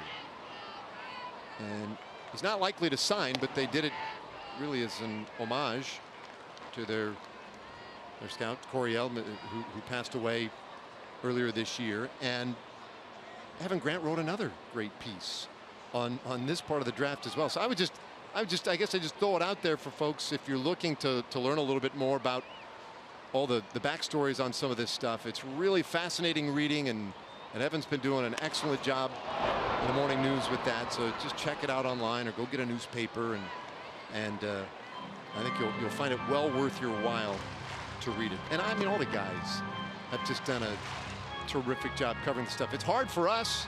It's hard for anybody to cover it, but with the space we have provided here on the broadcast to bring you a whole lot of information on these guys, it's just not realistic. But boy, Levi Weaver with The Athletic and Evan and T.R. Sullivan at Rangers.com, boy, they're just doing fantastic work. Mazara takes in. It's a full count. So does it bring back good or bad memories for you, Tom, the draft? Good memories. It's by far the most exciting time of the year, I think. Not more exciting than going to the World Series, obviously, but the whole organization comes together from the top to the bottom for 3 days to hopefully make some decisions that encourage success in the future for the franchise. Well, it's a very exciting time. I used to love it. Simeon at short, able to take it to the bag and turn the double play. 6 unassisted to 3. Base is cleared for Jurickson Profar. Southwest player breakdown. Well, he's gotten some pitches to hit in this game, and he's taken home run swings. When you think of Jurickson Profar, you don't necessarily think of a home run hitter, but when you see the 3 swings he's taken in the last 2 days, the ball he hit 420 feet last night to center field, and the 2 balls he's hit today, you see a young player that has the potential. I'm not going to say to be a power hitter, but a guy that can hit the ball out of the ballpark. He got 18 doubles, did we say last night? 18 doubles in the top 10 in doubles. So that shows gap power. We've talked about Jed Lowry and the kind of hitter that he's been, a guy that's hit over 40 doubles and is not a home run hitter, but can hit a home run. And Watching Profar develop and getting the chance to play every day for 200 at bats like he's had, and watching the growth and the improvement, showing the power the last couple of days, you get a little bit of a glimpse of the kind of player he could be given the chance to get 600 plate appearances in a season.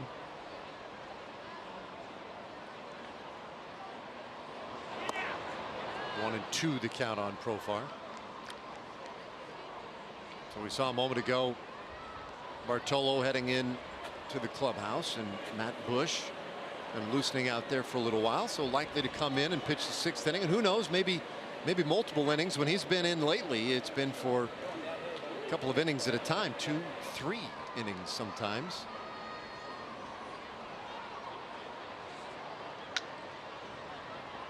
Coulombe's 1-2 pitch, and that's way off the plate. I can remember when Jurickson was a teenager, and those of us not involved in the minor leagues have never seen him, but we read about him, and they used to say things like youngest player in the league, yet a leader on the team. The older players look up to him.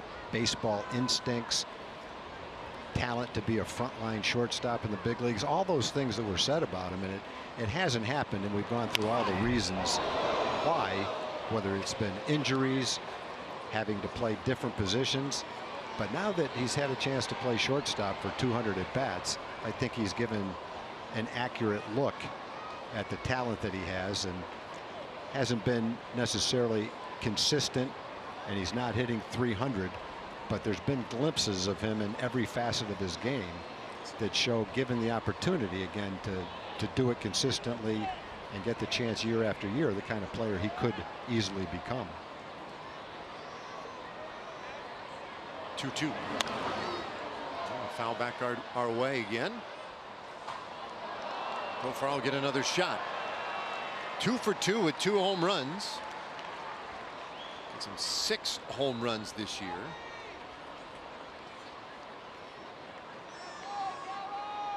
Should also mention Jeff Wilson and once you Stephen start mentioning them, you Stevenson, got to make sure you get everybody, because they're all good. So Star Telegram does a great job as well. And there's a bouncing ball. Third base, Chapman with that long throw. There's the arm right there, flat-footed.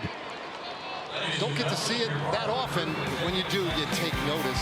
Inning is done, and Matt Bush getting ready to come on for the Rangers, protecting a 4-run lead.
All right, thanks, Dana. So the Cubs, they're still trying to work their way back to the top of that Central Division in the National League. Meanwhile, here we go to the 6th inning, and Matt Bush has come on in relief. Well, Matt will feature a fastball, a curveball, and a cutter. Hard curveball in the 80s, the cutter in the 90s, and of course his four-seam fastball at 96 to 98 miles an hour.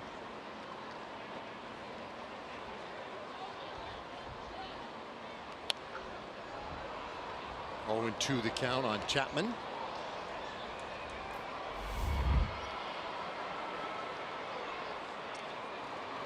Chapman has had the walk, also flied out to right field. Takes away 1 and 2.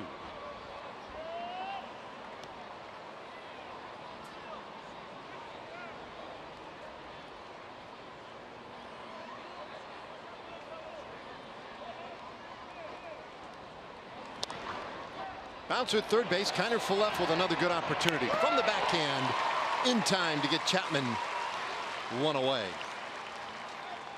Hey, this Father's Day coming out to the ballpark. Colorado Rockies, Texas Rangers, the matchup, and the first 15,000 fans to the ballpark on June 17th. Get a Rangers reversible bucket hat, courtesy of Fox Sports Southwest and Southwest Airlines. And you can get your tickets at TexasRangers.com or by calling 972-RANGERS. It was kind of fitting that Isaiah would make that play on Chapman. Chapman has made a lot of nice plays over at third, and that one Isaiah made a nice play himself. Backhanded it, threw it all the way across the diamond. You'd like to so think that our third baseman's got a little bit going for him too. Exactly.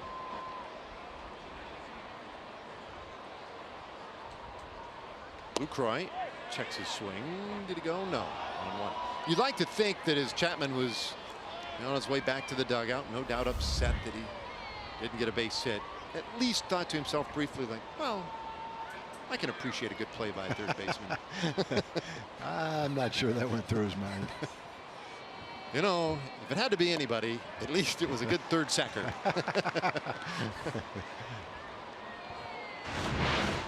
Here's the play we're talking about.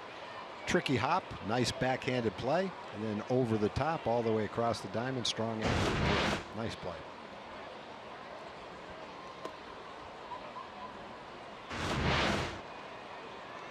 Side view of it. Good hands.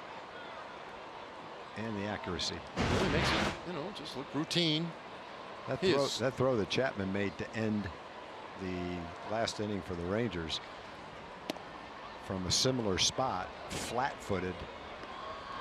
Yeah, I haven't seen too many third basemen who can make that same throw with the same velocity as Chapman made that one. I'd like to see Chapman on the mound. I think he was a pitcher, wasn't he, in college? I believe he might have been a relief pitcher in college, and if he was, I'll bet you he threw 95 to 98 miles an hour.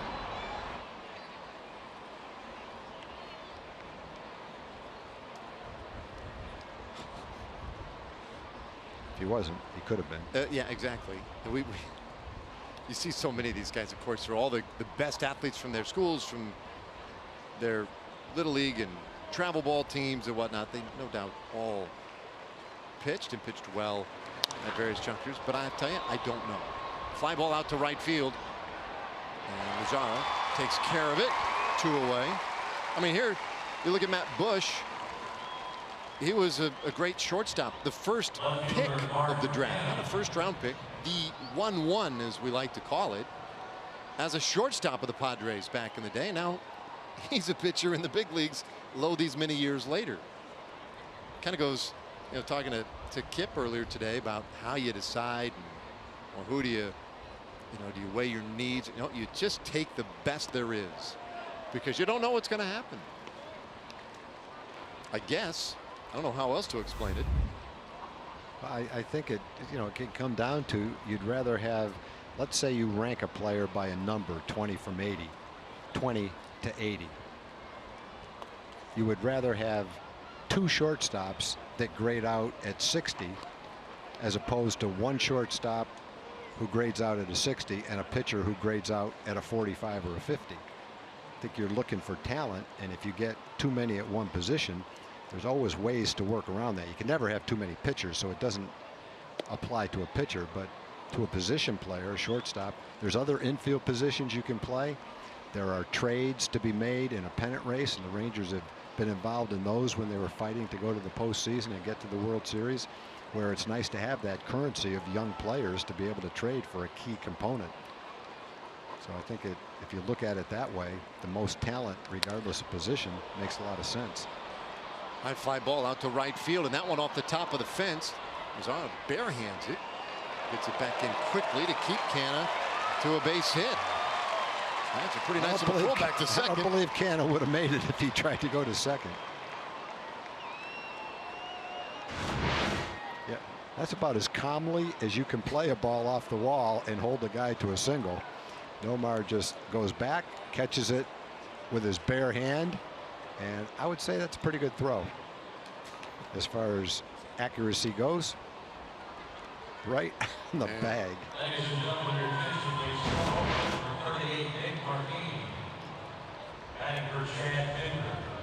So pinch hitter now with one out. And this will be the big league debut for Nick Martini. Was called up from Nashville, and Doug Brocail out there to have a quick word. And this is a gathering. I'm about 95% confident that this is about Nick Martini, right? Yeah, I'd say it's possible. Give up a hit. All right, not that big a deal. But what we did not anticipate this inning was seeing Nick Martini. And so here's a quick little rundown. A .299 hitter in 51 games for AAA Nashville. Former 7th round pick, 2011, and here he is after 829 games in the minor leagues at his first big league at bat. Okay, so on the 20 to 80 scale, how would you rate his beard? That, to me, that's probably at least a 60. That's above average. Yeah. It's a frontline major league beard.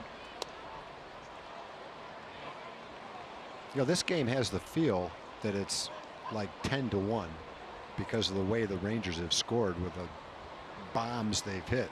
But it's only a 6-2 game, and it's midway through the game, and the A's have a good offense and a lot of power, so that's still what you would call a close ball game.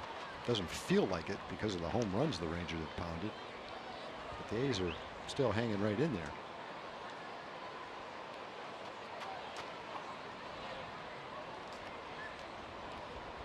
One ball, one strike on Martini.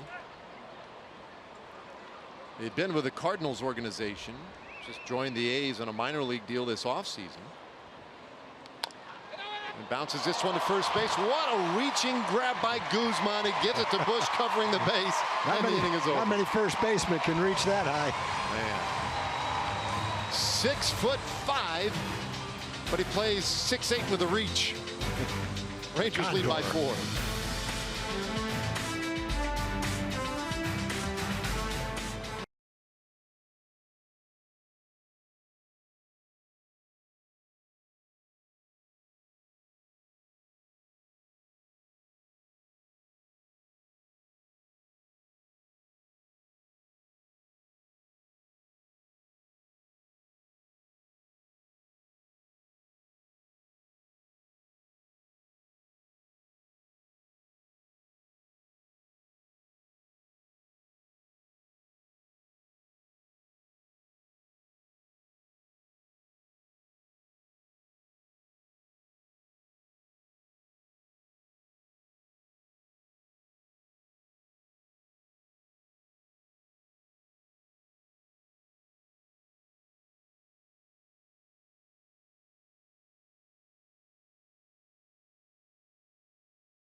by Buick.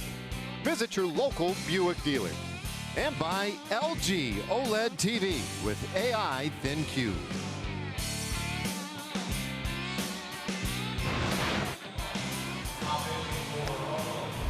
All right, Joey Gallo will lead things off here. Our TXU Energy power player to watch.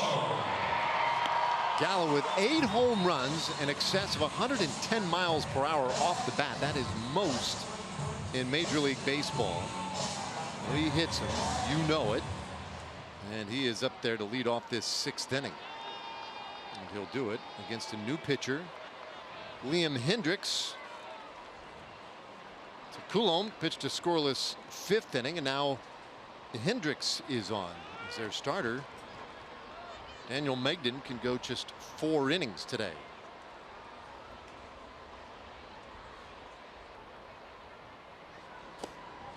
Gallo shows bunt, but takes the ball. Last couple of days, Joey's thought about it, but hasn't got the pitch that he could bunt.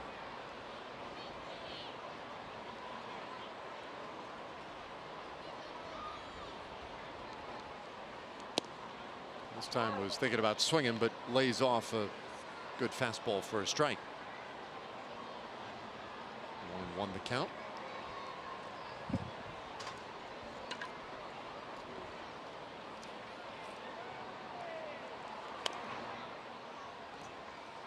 So Martinez stays in the game after batting, and he is a new right fielder. Only defensive change outside of Hendricks.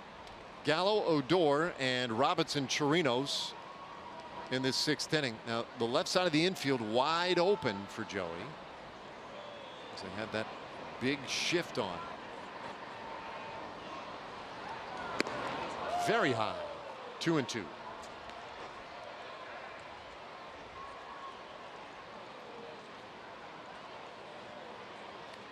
And the one thing they do differently than some, you see Simeon, the shortstop, moving out there to the grass in right field. So Lowry stays in his normal spot. Chapman only has to adjust going to his left. This ball hit hard right to the shortstop, and Simeon grabs it just off the top of the grass. 1 away. Now, Joey's hit a couple of home runs the last 2 days. He's also hit 3 other balls hard. There's one of them. Line shot right at Simeon. Yesterday he hit a similar ball to Simeon in the same spot, and also a line shot to right field. Walked in the game yesterday as well. So if you look at these 2 games, you've seen Joey Gallo right on everything. A lot of good at bats. 7 good at bats in the last 2 days. Only 2 hits, the home runs, to show for it, but a couple other balls hit hard too. Odor took a big swing, but this off the end of the bat and caught out there by Fowler. Tough play. Looked for all the world that was going to drop in. Instead, Hendricks gets his 2nd quick out. Yeah, Fowler has some quickness out there. Nice play. So many times you see a player dive for this ball, but that is a true shoestring catch right there. He reaches down and takes it right off the ground. His glove was actually touching the ground. Nice play.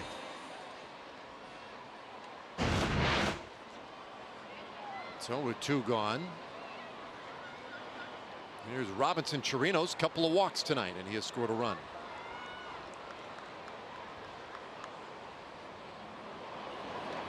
Hits this ball hard over third base, but foul.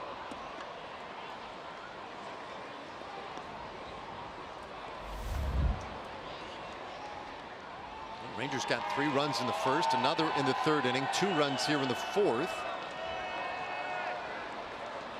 Total of 6 runs on 6 hits. They have made 2 errors and stranded only 1 runner tonight. A little bit high. The 4 Rangers home runs tonight, Tom, have traveled 1,638 feet. All right, thank you for that. And what's the average launch angle and the average exit velocity? 1-2 the count to Chirinos. Of course, Profar got about 800 of those feet himself with his 2 home runs.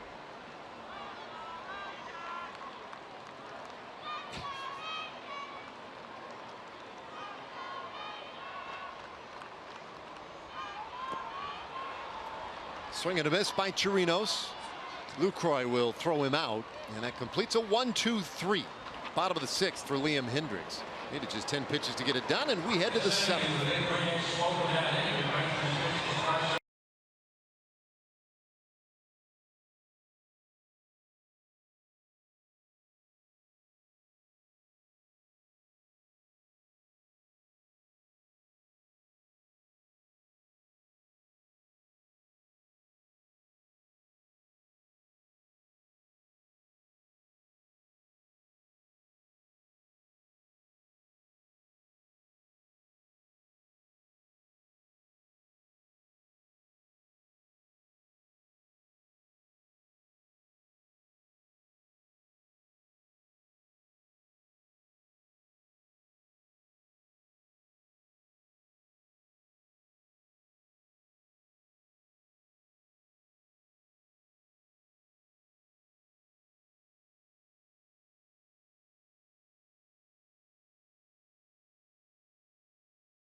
To the 7th inning tonight. MLB At Bat is your #1 Rangers app. Customize your experience to catch every moment this season. Get Rangers home screen icons and features like the MLB.TV Game of the Day, your pitch tracking, in-game highlights, live radio broadcasts, stats, news, and a whole lot more. Download MLB At Bat today. And then tell your friends. Text it to them. Dude, got to download this thing. Here's Jake Diekman. Jake Diekman on for the Rangers. Mid-90s fastball and a hard 80-mile-an-hour slider. Pretty much a 2-pitch pitcher. And when he's on, that's the only 2 pitches he needs.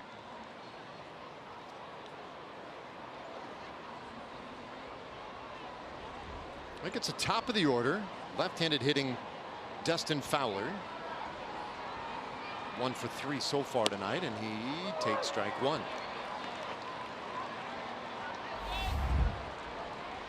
Fowler acquired by the A's from the Yankees in the deal that sent Sonny Gray to New York. Fowler came up with New York and blew out his knee in his big league debut.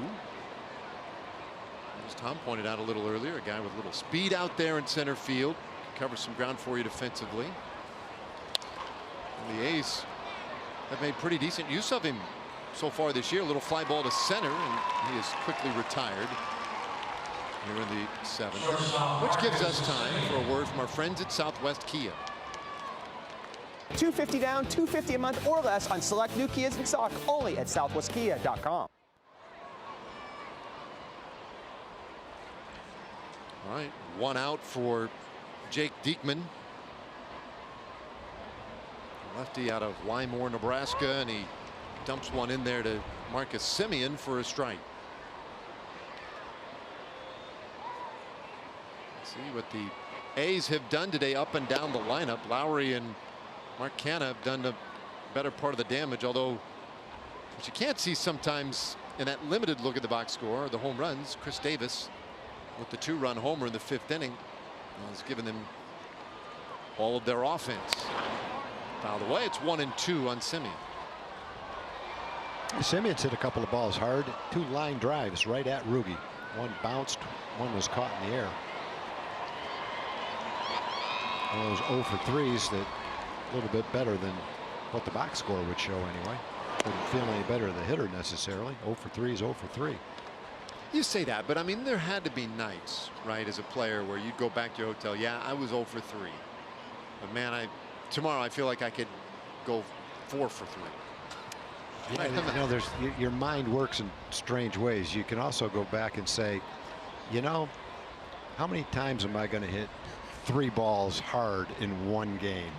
I just did it, and all 3 were caught. Now, what are my chances tomorrow of hitting 3 balls hard? Now, if you're George Brett or Pete Rose, you don't think that way, but when you're the rest of us, now you try to keep that kind of a negative way of thinking out of your mind. Where you really feel good about hitting 3 balls hard that are caught, spring training.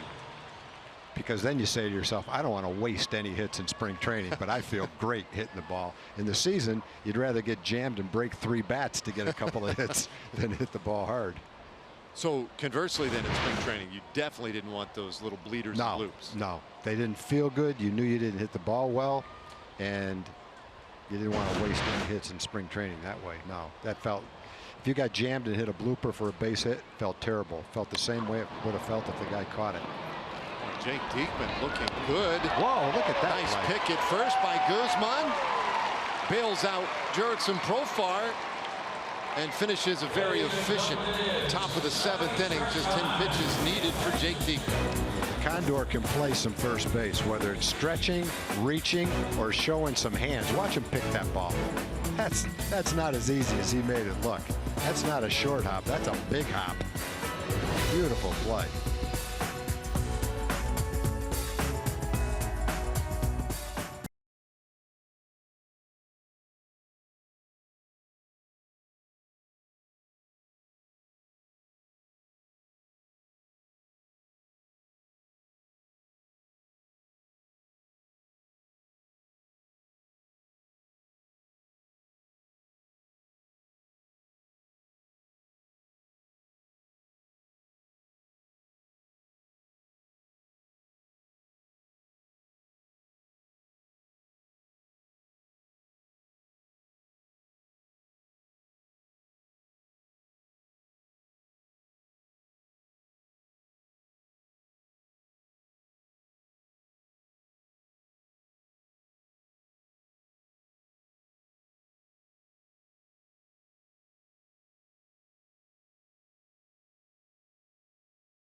All right, 6-2. Rangers with the lead and hoping to add to it. Ronald Guzman, first pitch swinging, and he sends this one right out to center field. Fowler is there, and there's one away.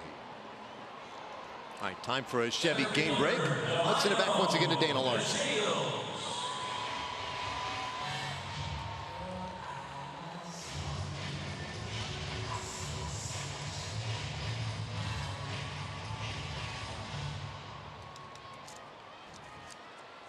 All right, love it. Mariners right now smoking hot. And the Astros, look, they're still very good, but they've been playing pretty average baseball for them lately. So it might be a good time to catch them starting tomorrow in a big 4-game series here. Astros are 3-7 in their last 10 games. And they 3-3 in the 7th. They could lose this one too. Ball and a strike here to Shields, who's 0 for 2.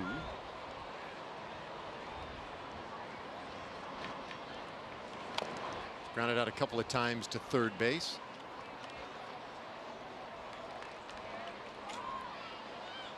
See the in-game box score for the Rangers. A lot of the production bunched together in the 2 through 5 spots in the order.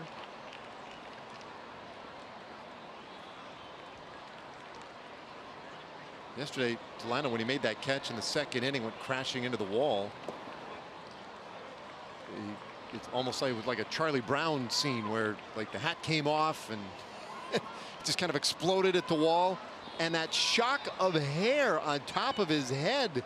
So he made a big change for this homestand. Emily, what is he doing? Tell me you weren't responsible for that. I was not responsible for it, but I do know that the color that it was yesterday he was not pleased with, and that was merely a step to get to the color that it is today, which is more of a, there's almost like a blue. Okay, so that's last night. So that's more of a yellowy tint. Yep. Now what he's got going, it's almost borderlining. It's got some blue around the edges, but it is stark white. If you Is could that see like his hair, or is that something he glued to his head? Oh no, that's honey, his it's that's his hair, Tom. Oh, okay. It's his hair. Yeah, he's putting some sort of product on it to get it that color. It was the topic of discussion in the clubhouse this afternoon, that's for sure. Well, it looks good on him. He can pull it off. Yeah. He can pull it off. Now, so Emily, we saw the yellow yesterday, and I'm with you. I saw that white today. So white, like you say, it almost had a blue tinge to it. It was turning almost like translucent. I'm a bigger fan of what I saw yesterday. Where do you come down on this? I think I'm a fan of what I'm seeing today. Okay. I like the starkness of it. I think the bright, there's somebody that has that look, and I'm not hip enough to know it. But Odell Beckham might have had that look, I think. You know what, Tom? That's not a bad guess. I think Odell Beckham was more vintage yesterday, though. Oh. But that's just me. I don't have the Odell Beckham image in my head just Wesley readily available. Snipes and Demolition Man? Perhaps. My pop culture references are pretty brutal at this point in my life. If it doesn't involve puppy Cartoons. dog pals or Clifford the Big Red Dog? exactly Camp Kikiwaka, I'm pretty much out on it. But I do know that his teammates thought it looked cool, and many were envious of the fact that they acknowledged they would in no way be able to pull off anything like that. You know, a lot of times in baseball, when someone first grew a beard, other players were quick to follow. Same with a mustache, same with long hair in the old days. Do you think there's any opportunity for other guys to do the same thing? I'm trying to think of a guy that might be able to pull that off. Well, it looks like Steve Buechele's. I'm just Steve picking out Buechele of is back. at the forefront of that. It is kind of Steve Buechele. Right? Yeah. I'm seeing a little something there. There it is. There Tell is. you what, if you can get Boo to come up with that haircut, It's amazing, though. You know, Tom, you know, there's a lot of downtime in baseball. That's for sure. Fly ball to left field. And Delano will have to scurry back to first. 2 away. A lot of time for bits with facial hair on your head. There's all kinds of bits going on. So I've never dyed my hair, but so I saw him today. I saw Delano in the clubhouse today. He came walking by me. I looked at the hair, and I thought, oh my gosh, he must have put so much bleach in yesterday that it's still working, right? Because it had gone even a little bit lighter today. And I looked at him. I think my eyes got a little wider. I said, Delano, it's getting lighter. And he looked at me. He's like, that was the plan. I said, okay, Yes. all right, we're good. We're good. Looks It's great. a process, guys. You can't just achieve that type of follicle success with just one step. Sometimes it takes more than one. Yeah. Well, impressive. Very, very busy week here at home. As Kiner Falefa steps in. It looks like they were worried that Delano was going to take off there. A little pitch out, which you just don't see very often anymore. But Delano was not on the move.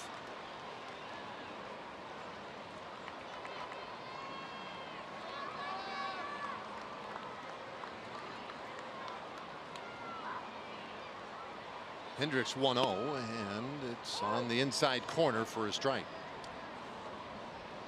Kind of Falefa 1 for 3, had the infield hit in the 5th inning.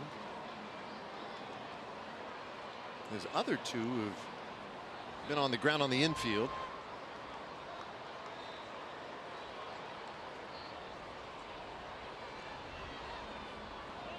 Runner goes, pitches inside, throw down to second base, nowhere near in time. Delano with his 11th stolen base of the season, and then he had that one easily. Yeah, he did. He got a great jump on that ball. 11 out of 13 now for Delano.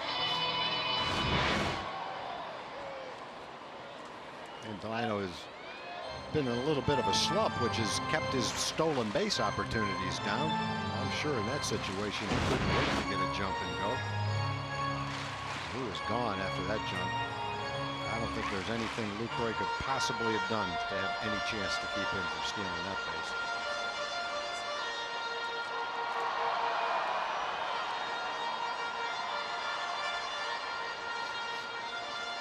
So now in scoring position for Kiner Falefa. Rangers 1 for 2 today with runners in scoring position. They've basically just been homering their way to the 6 runs tonight.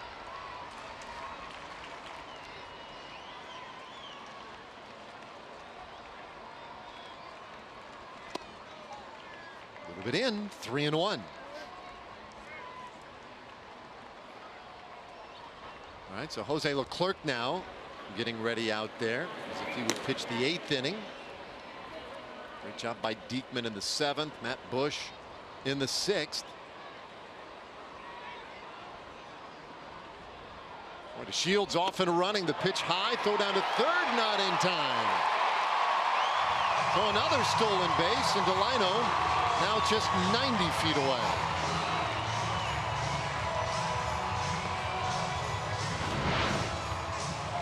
You don't see a steal of third base with 2 outs very often. And as a base runner, you only attempt it if you're almost positive that you can make it. And I'm sure he felt that way, and by the results, he was right. A quick visit out there. Liam Hendricks has had to throw some extra pitches here through the 6th inning pretty efficiently, but has had to work here in the 7th. You see there the A's with just 2 mound visits remaining.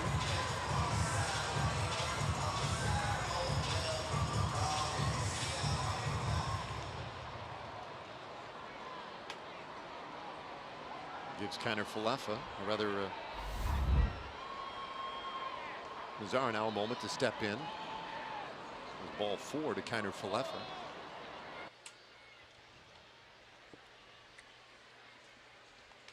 And Mazara takes outside for ball 1. Nomar, the double earlier.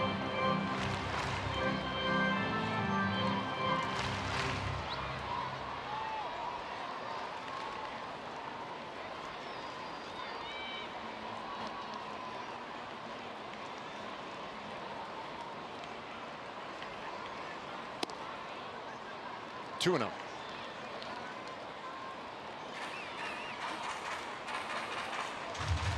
Well, you said it earlier, Tom. Rangers, I mean, it felt like they were in a home run derby in the first 4 or 5 innings, and like this was a blowout, but it's really only a 6-2 ball game. Yeah, I know. Oakland a potent offense. This is a big opportunity. Mazara swings and misses. Yeah, he'd love to keep on scoring, add to the lead. Take advantage of that 2-out walk. One of the last guys in the league you want to give a 2-out walk to is Delino DeShields. And he's shown why, because he'll steal second, steal third, and be in position to score in a lot of different ways right now. Check it in on Kiner Falefa.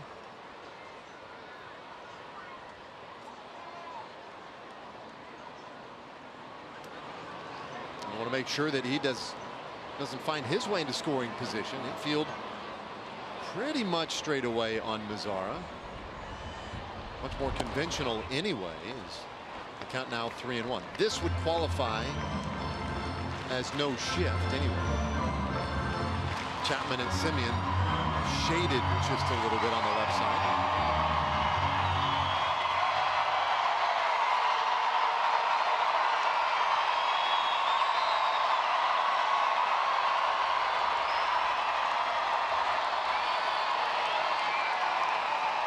Well, 22,335 enthusiastic fans here tonight. Runner goes, 3-1 pitch and a swing and a miss. It's a full count.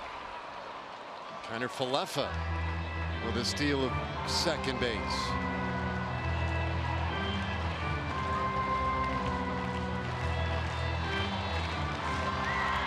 Rangers won the opener yesterday, just a 2-game series. They have not swept a series this season.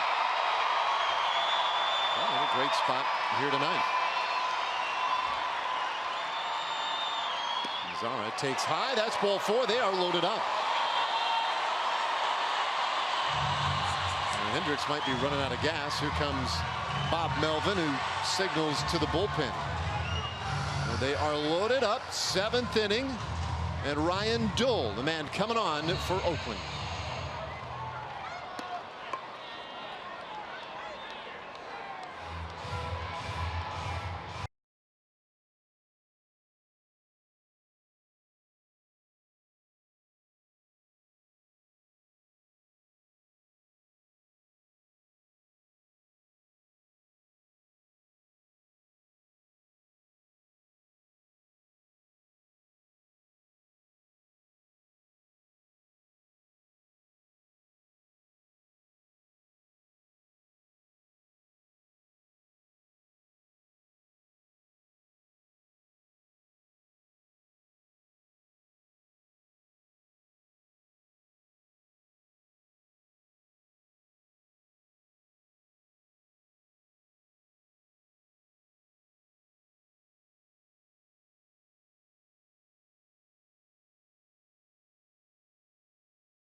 Sharing a photo or video with hashtag Hats Off for Heroes. For each post, T-Mobile will donate $1 to support veterans. What a night tonight. A warm one, 95 degrees at game time. Good breeze here today. The Rangers have hit 4 home runs. They lead 6-2, and a huge chance here against reliever Ryan Dull. Bases loaded, 2 out. See Dole's numbers, his 17th appearance of the year. Well, he's got to face Jurickson Profar, who's swinging the bat pretty well in this one. A couple of home runs.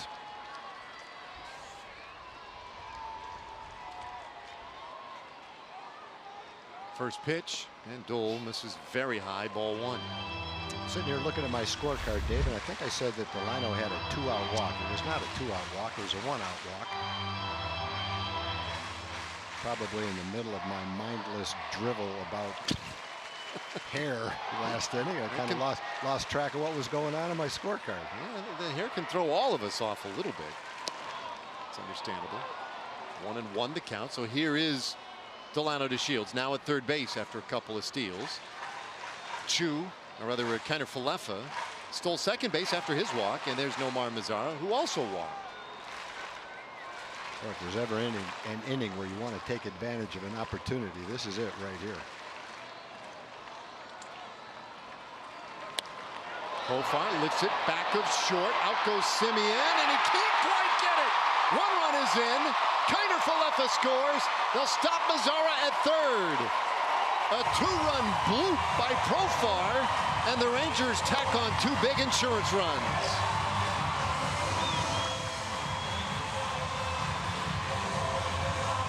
Simeon got there.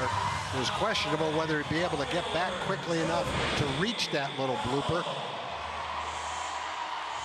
Sliced into left field. He gets there, but he cannot keep the ball in his glove. So, Dave, that's one of those bloopers. If you get that hit in spring training, it does absolutely nothing for you. But you do that with the bases loaded during the regular season, and you're sitting on first with a 2-run single, and now have 5 RBIs in the game, you're feeling on top of the world. Yeah, that is a good day for Profar. 2-run homer earlier, solo shot in the third, and now that 2-run bloop. And Gallo swings and misses at strike 1.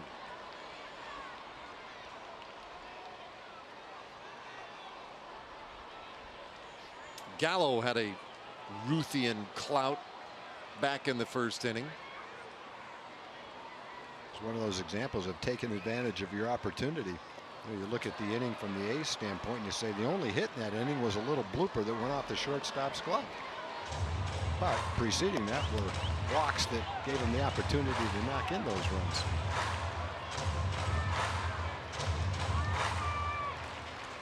And the hitter will always say, hey, there's plenty of balls that I hit right at somebody too, so I had that one coming. It's just the 9th hit this year for the Rangers with the bases loaded. As Gallo takes in the dirt, 1 and 2. 9 for 43.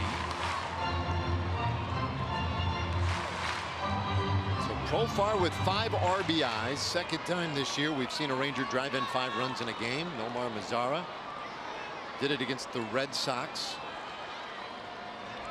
early May. Gallo takes very high. It's 2 and 2.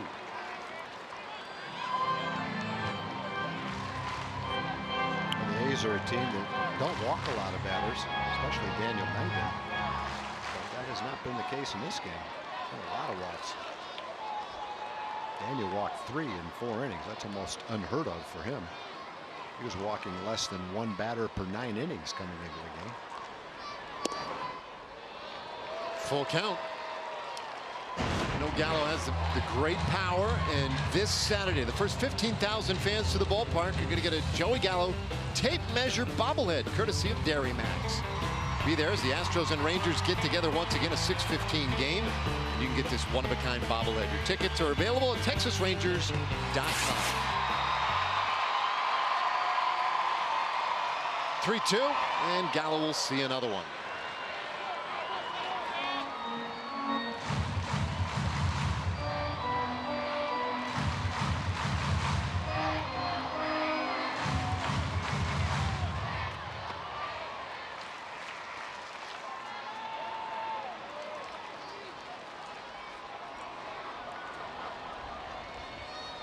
Joey with a strikeout and a line out. We saw him make some good contact yesterday before cashing in a home run late. Runner goes at first. Check swing. Oh, he did go, according to third base umpire Larry Vanover. Oh, that is a tough strikeout for Joey Gallo. The inning is done. Rangers leave him on the corners, but they had 2 big insurance runs. Jurickson Profar, career high, 5 RBIs. He has the Rangers in front, 8-2.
Day in a row, the Rangers have had a home run onslaught, and it started right in the first inning.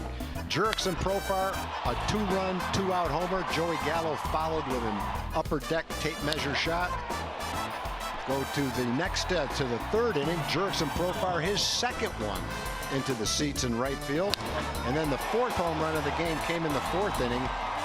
Ronald Guzman, the Condor, launched a majestic home run into the upper deck in right field. 4 home runs for the Rangers in this one, 5 of them yesterday, and the Rangers lead 8-2. Now, meanwhile, Jake Diekman comes out to do a little more work here in the 8th inning. So he gets Chris Davis and then Matt Olson, a left-handed hitter. Down in the dirt, it's 1-1. Davis homered in the 5th inning. His 15th home run of the year. As Tom pointed out at the time, number 100 for Davis since the start of the 2016 season, which is most in Major League Baseball. And he lifts this one down the right side, foul, out of play. You think of all the great home run hitters and great power hitters in the game right now, and you could list off a number of them who you might guess have been leading Major League Baseball in home runs since 2016, and very few would probably have guessed Chris Davis. Yeah, it wouldn't surprise Ranger fans because we've seen it. And Oakland fans, of course, in tune to it as well. 2-2 the count. AL West fans probably wouldn't be shocked. A lot of fans on the East Coast might be, though.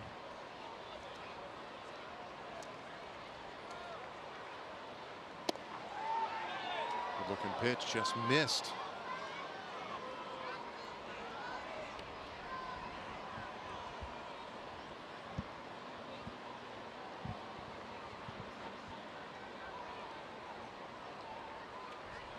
Strong right-handed hitter, and he hits this ball on the ground up the middle, and that is through for a base hit. So Davis with his 2nd hit of the night, and that's how we start the 8th inning. First baseman Matt Olson.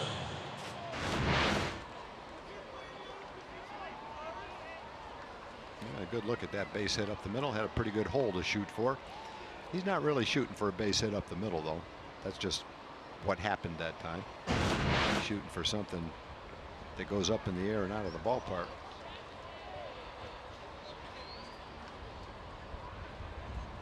So now the left-handed hitting Olson, and he lines this one into left field. And back-to-back singles for the A's to start this 8th inning. And here comes Jeff Bannister. So he was in there to get Olson, but it didn't work out, and now that puts a little more pressure on Jose Leclerc. But what the heck? That's what Jose does. He inherits runners and he leaves them there, and he's coming on in the 8th.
Reminder, you can come out tomorrow, autograph session with Chris Martin, Rangers reliever, and of course Arlington native.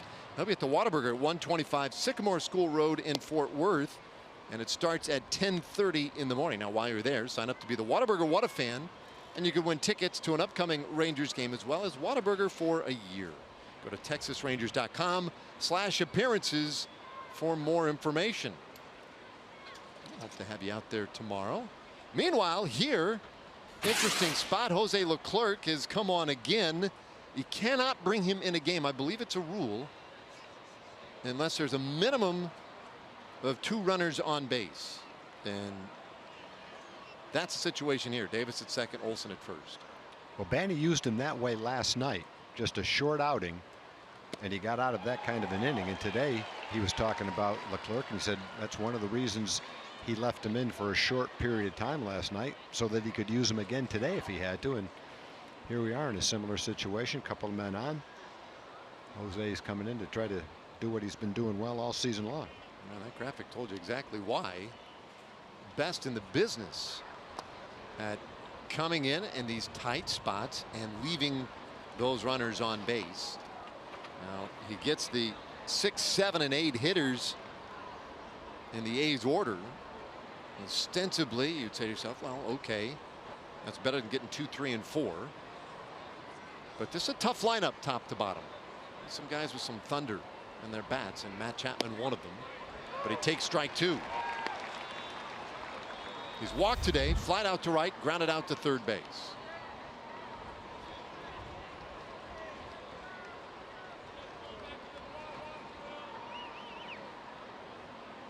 "25 years old, a former first-round pick.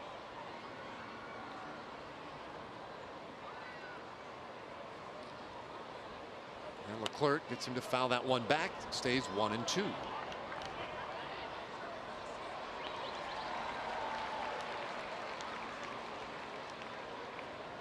Look back at Chapman's numbers, and you know, pretty limited big league time for him so far, but he does strike out at a pretty high rate. 63 strikeouts so far this year. The 1-2 pitch, and strike 3 called. He goes down looking here in the 8th. Okay, he brought that off-speed pitch right down into the inside part of the strike zone, trying to throw it down and away. It stays up and in. Tough pitch to hit, but it did catch the top of the strike zone. Sometimes if you can throw that on purpose, you'd have a pretty good pitch, but trying to hang a pitch is not necessarily what the pitcher wants to do. Turned out okay on that one, though. It hung enough to where the hitter couldn't pull the trigger on it. Now Jonathan Lucroy, who takes a high fastball for ball 1.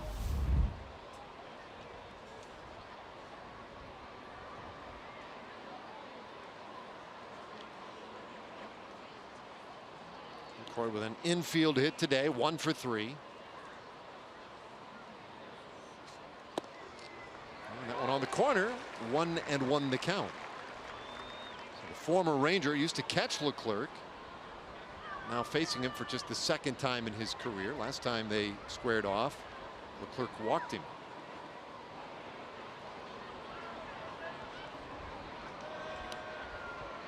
Lucroy in a bit of a funk lately at the plate for Oakland. He swings and misses that strike 2. Couldn't catch up to the heat there at 96 miles per hour. Jonathan's got a little routine he does after every pitch. Fixes his gloves, flips the bat, grabs his shoulders, steps back in. If he gets another pitch in that at bat, probably watch him do the exact same thing again. 1-2. And he sends this one out to right field. Heading into the corner into foul ground for it, Mazzara, but runs out of room. Yeah, he's probably going to adjust those sleeves again. A lot of tugging and fussing on those sleeves. Yeah. Last several times it's been almost the exact same order.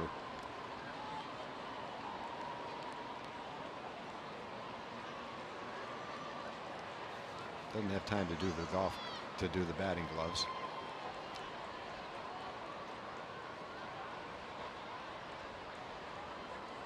No one did it better than Mike Hargrove, oh though. Boy, or longer. The human rain delay. 1-2, and that's upstairs. Now we say nobody, but Nomar Garciaparra got pretty close. Yeah, yeah. I mean, he could stretch out in at bat.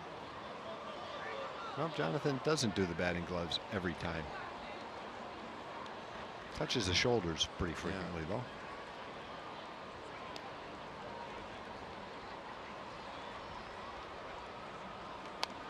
Keeps the bat alive with another foul ball. Good fastball right there on the inside part of the plate, 96 miles an hour. Come want to call them nervous ticks. So I wouldn't say these guys are necessarily nervous, right? It's just sort of little parts of the routine. Did you have anything? I mean, most guys Not probably that don't I even remember realize. that I, felt like I was doing every time. Some of it I think is almost done subconsciously. I don't think they even realize they're doing some of those things. It's just a matter of habit. 2-2. And a swing and a miss. Strike three. Back-to-back strikeouts for Leclerc. 2 away. Jose showing why he's so tough to hit. The opponent's batting average against him is a little bit above 100. And when you watch the assortment of pitches that he has, you can see why. Pitch before this, 96 miles an hour right on the inside corner. It's hard to call what his pitches are because of that cut slider he throws. That ball looked almost like a curveball. So regardless of how he holds it and what he calls it, if you just watched what it did, you probably would call it a curveball. Yeah, he Hitters would like just to call claim it hard to hit. Yeah. We'd like to tell you they're just 2 changeups. And I mean, a curveball is kind of a changeup, right? It's a change of pace, but that one certainly acts a little bit like it. It is strange. It throws a lot of people off. 1 strike pitch to Canna. And that's a little wide, 1-1. Canna's had a decent night, 2 hits and 3 tries.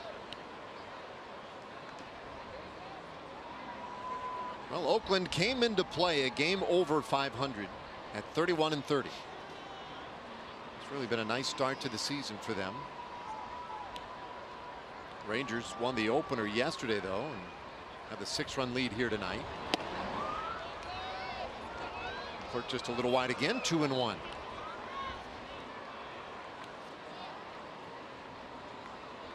We opened the broadcast today talking about the come from behind wins, the big power bats of the Rangers. And Tom, you just kind of slyly slipped in there a note that you can't come back in these games like the Rangers have without a really good bullpen, and they have been fantastic. Yeah, they have kept the other team from scoring and allowed their team to come back. Fly ball out to right field. Mazara coming in, and that one drops down in front of him.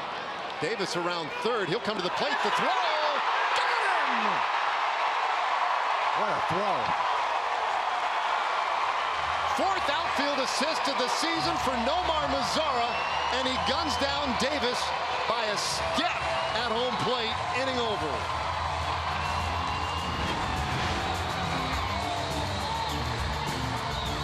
Keeps an inherited runner from being charged to Jose Leclerc as well.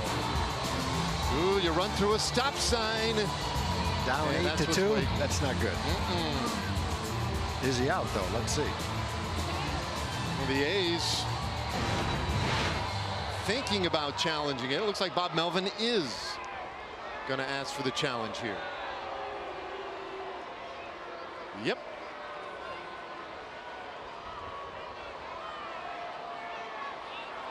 Another brilliant throw from Nomar Mazara, and at least for the moment looks as if Jose Leclerc has worked out of another sticky spot.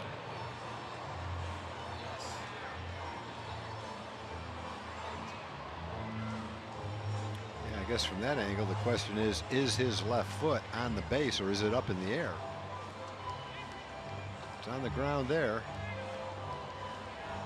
Yeah, I don't think they're going to get that one overturned. I don't think it touched the plate, did it? They did not. He is out on review, and the inning is done. Jose Leclerc does it again, thanks in large part to the help from Nomar Mazara.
8-2 Rangers lead. Good defense throwing in all this mess today. This has been a fun one.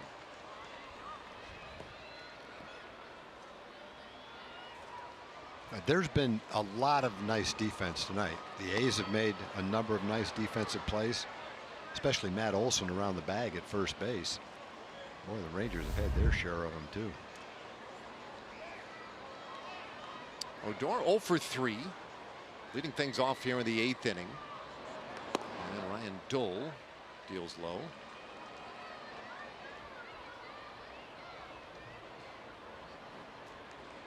Dole got the final out in the 7th when he struck out Gallo. Close pitch too, is a check swing. Odor in a hole here, 1 and 2. We have seen Rugi lately. We've talked about the bunts. We've seen that, some infield hits. But we have seen him go the other way with a decent amount of regularity, especially against these kinds of shifts. He had a huge bases clearing double in Anaheim and a come from behind win. And it was a hit out into left field. And I mean, he just kind of, I don't want to say a half swing, but clearly with the intent of poking it the other way. And it worked beautifully. Fouls this one away. It stays 2 and 2. Oh, a one-handed grab by the man in the front row. I can't wait to give it to a kid. Nice play. Well, so not going to limit the great defense and great plays to the field. Might as well be right into the stands tonight. There's our kid. He's going to thank the gentleman. Say thank you very much. That's nice.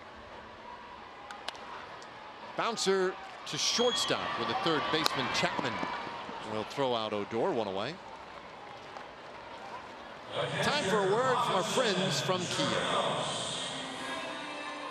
At Kia, get America's best value backed by a 10-year, 100,000-mile warranty.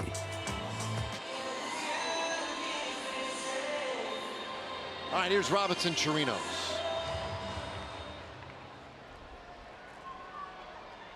One out, 8th inning. Chirinos has walked twice today. And talked about it a little bit. Average might not be as high as Robinson would want it, but his on-base percentage is over 300. See, the batting average now is dipped below the Mendoza line, down to 199.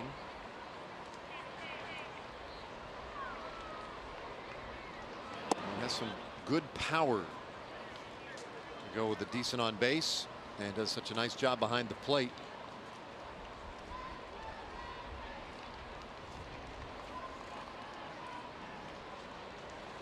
Batting 7th tonight, and he shoots this one foul. 1 and 2 the count.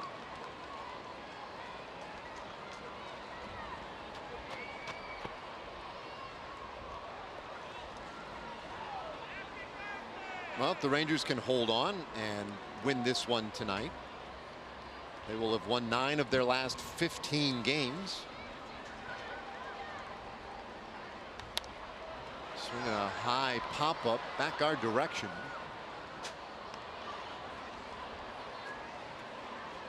Stays 1 and 2.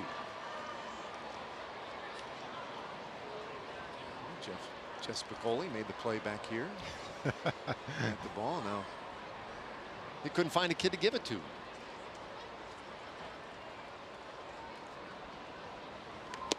Swing and a miss, and Chirinos strikes out. 2 gone here in the 8th inning. So Dole now a nice job in relief here so far. A scoreless inning for him. Now here is Ronald Guzman.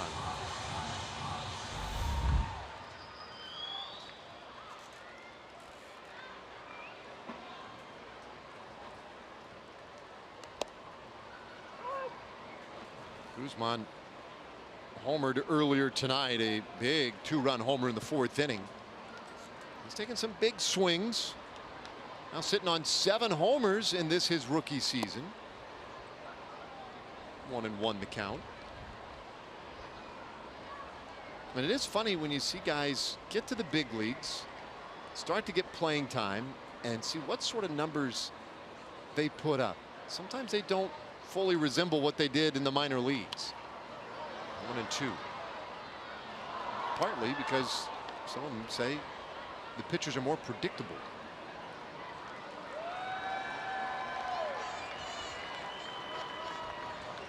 So they feel like they can guess along with the pitcher. Maybe guys have a little more control around the zone a little bit more. And for Guzman, that apparently is working to his advantage. And he takes strike 3. He did not like that one. Guccione rings him up and the inning is done. So off to the 9th inning we go. Rangers with a 6-run lead.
Airlines.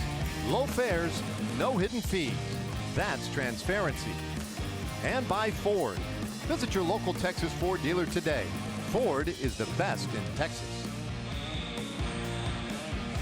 What a beautiful look from outside as we bring you inside Globe Life Park. 8-2. Rangers with the lead here in the 9th inning and need 3 more outs to complete this 2-game series with Oakland and sweep the series. Tony Barnett is on here in the 9th inning.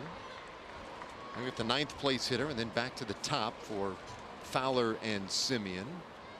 Good range, rather assortment of pitches for Tony Barnett. Primarily a fastball pitcher.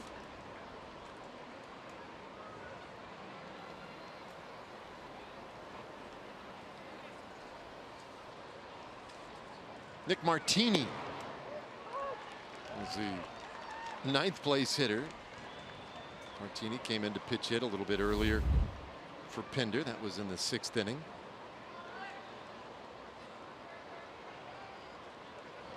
And he just missed his first big league hit. He bounced one down to first, and Ronald Guzman made a really nice play. Get up and take the high bouncer out of the air and steal a hit from Martini. It's just his 2nd major league at bat here, and he takes outside 2-1.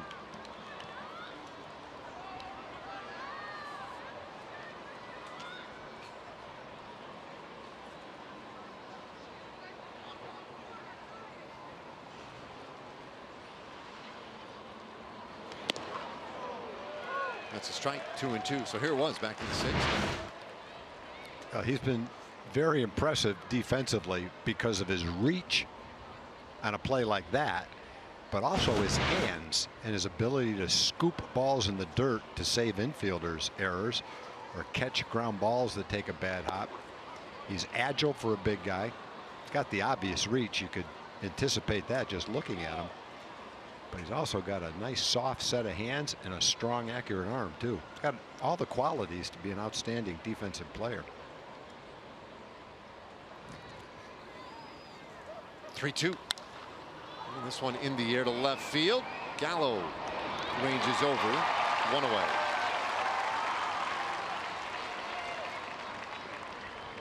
Let's take a look at some of the defense we're talking about from Ronald tonight.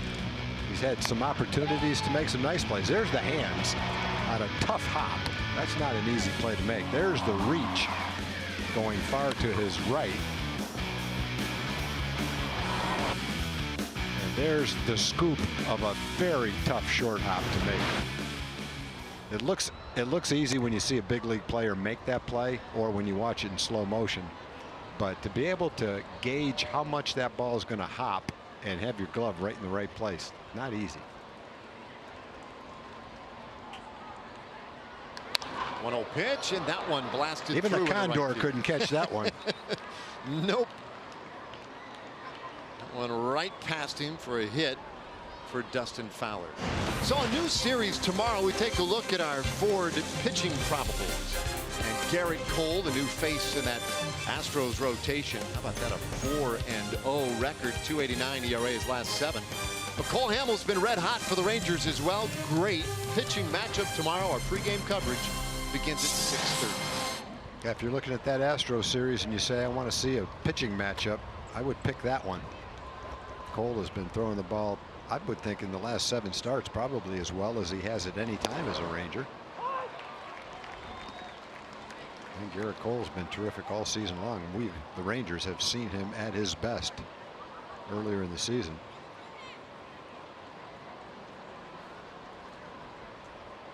Marcus Semien now up there and rolls this one shortstop. Profar, quick flip Odor, bare hand, turns and throws in time for the double play, and this one is over. The Rangers sweep the Oakland A's, their first sweep of the year. 8-2 the final score, and Bartolo Colon is now in the history books, tied with Juan Marichal for the most wins ever by a Dominican-born pitcher. Pretty cool. No, it's a good way to end it. Good pitch by Tony Barnett, a slider away, hit the batter right off the end of the bat, and the Rangers turn an easy double play. Caps off a really nice 2-game stretch of baseball for the Rangers. They got some good pitching, they got some excellent defense, and they hit the long ball. They powered the ball out of the ballpark and scored all their runs by way of the home run. 9 of them in 2 days. Had so many of those come from behind wins lately, those heart stoppers. Today they got out front early. It's kind of fun to do those as well. And one of the big contributors early was Jurickson Profar.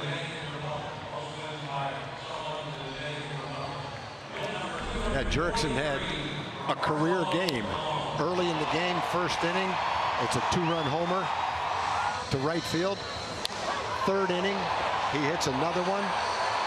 I said all the runs scored by way of the home run. The first 6 did. The last 2 scored on a bases loaded, soft base hit just over Marcus Semien into left field for a base hit. So the 2 home runs by Jurickson drove in 3. The base hit drove in 2, 5 total for the game. All right, and he is standing by with Emily Jones. Thank you very much, Jurickson Profar. We got a little bubblegum bath there. You obviously have been seeing the ball very well. We weren't in this place too long ago when you talked about just kind of relaxing, having fun, and playing the game. How big has that been for you? It was very big, you know, just trying to stay calm and just get better every day. That's my goal, and I've been doing good. Yeah, when you get the increased playing time, you know you're going to be in the lineup every day. How big is that for your mentality? That's very big. Like I said, I just come to the field and, you know, just keep working on the things that I want to get better, and not worrying about if I'm playing tonight or something. But you know, our team is doing great too. That's helping me a lot. You guys, with home runs last night, home runs tonight, the offense finally starting to click, and you're getting it from the pitching aspect. It seems like top to bottom, you guys are getting team efforts night in and night out.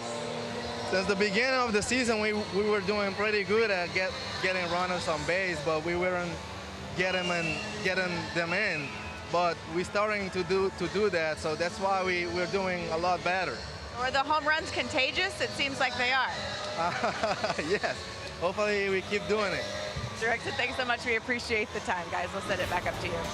Yes, and if that's the case, then he has a bad case of the home runs. And that's great news.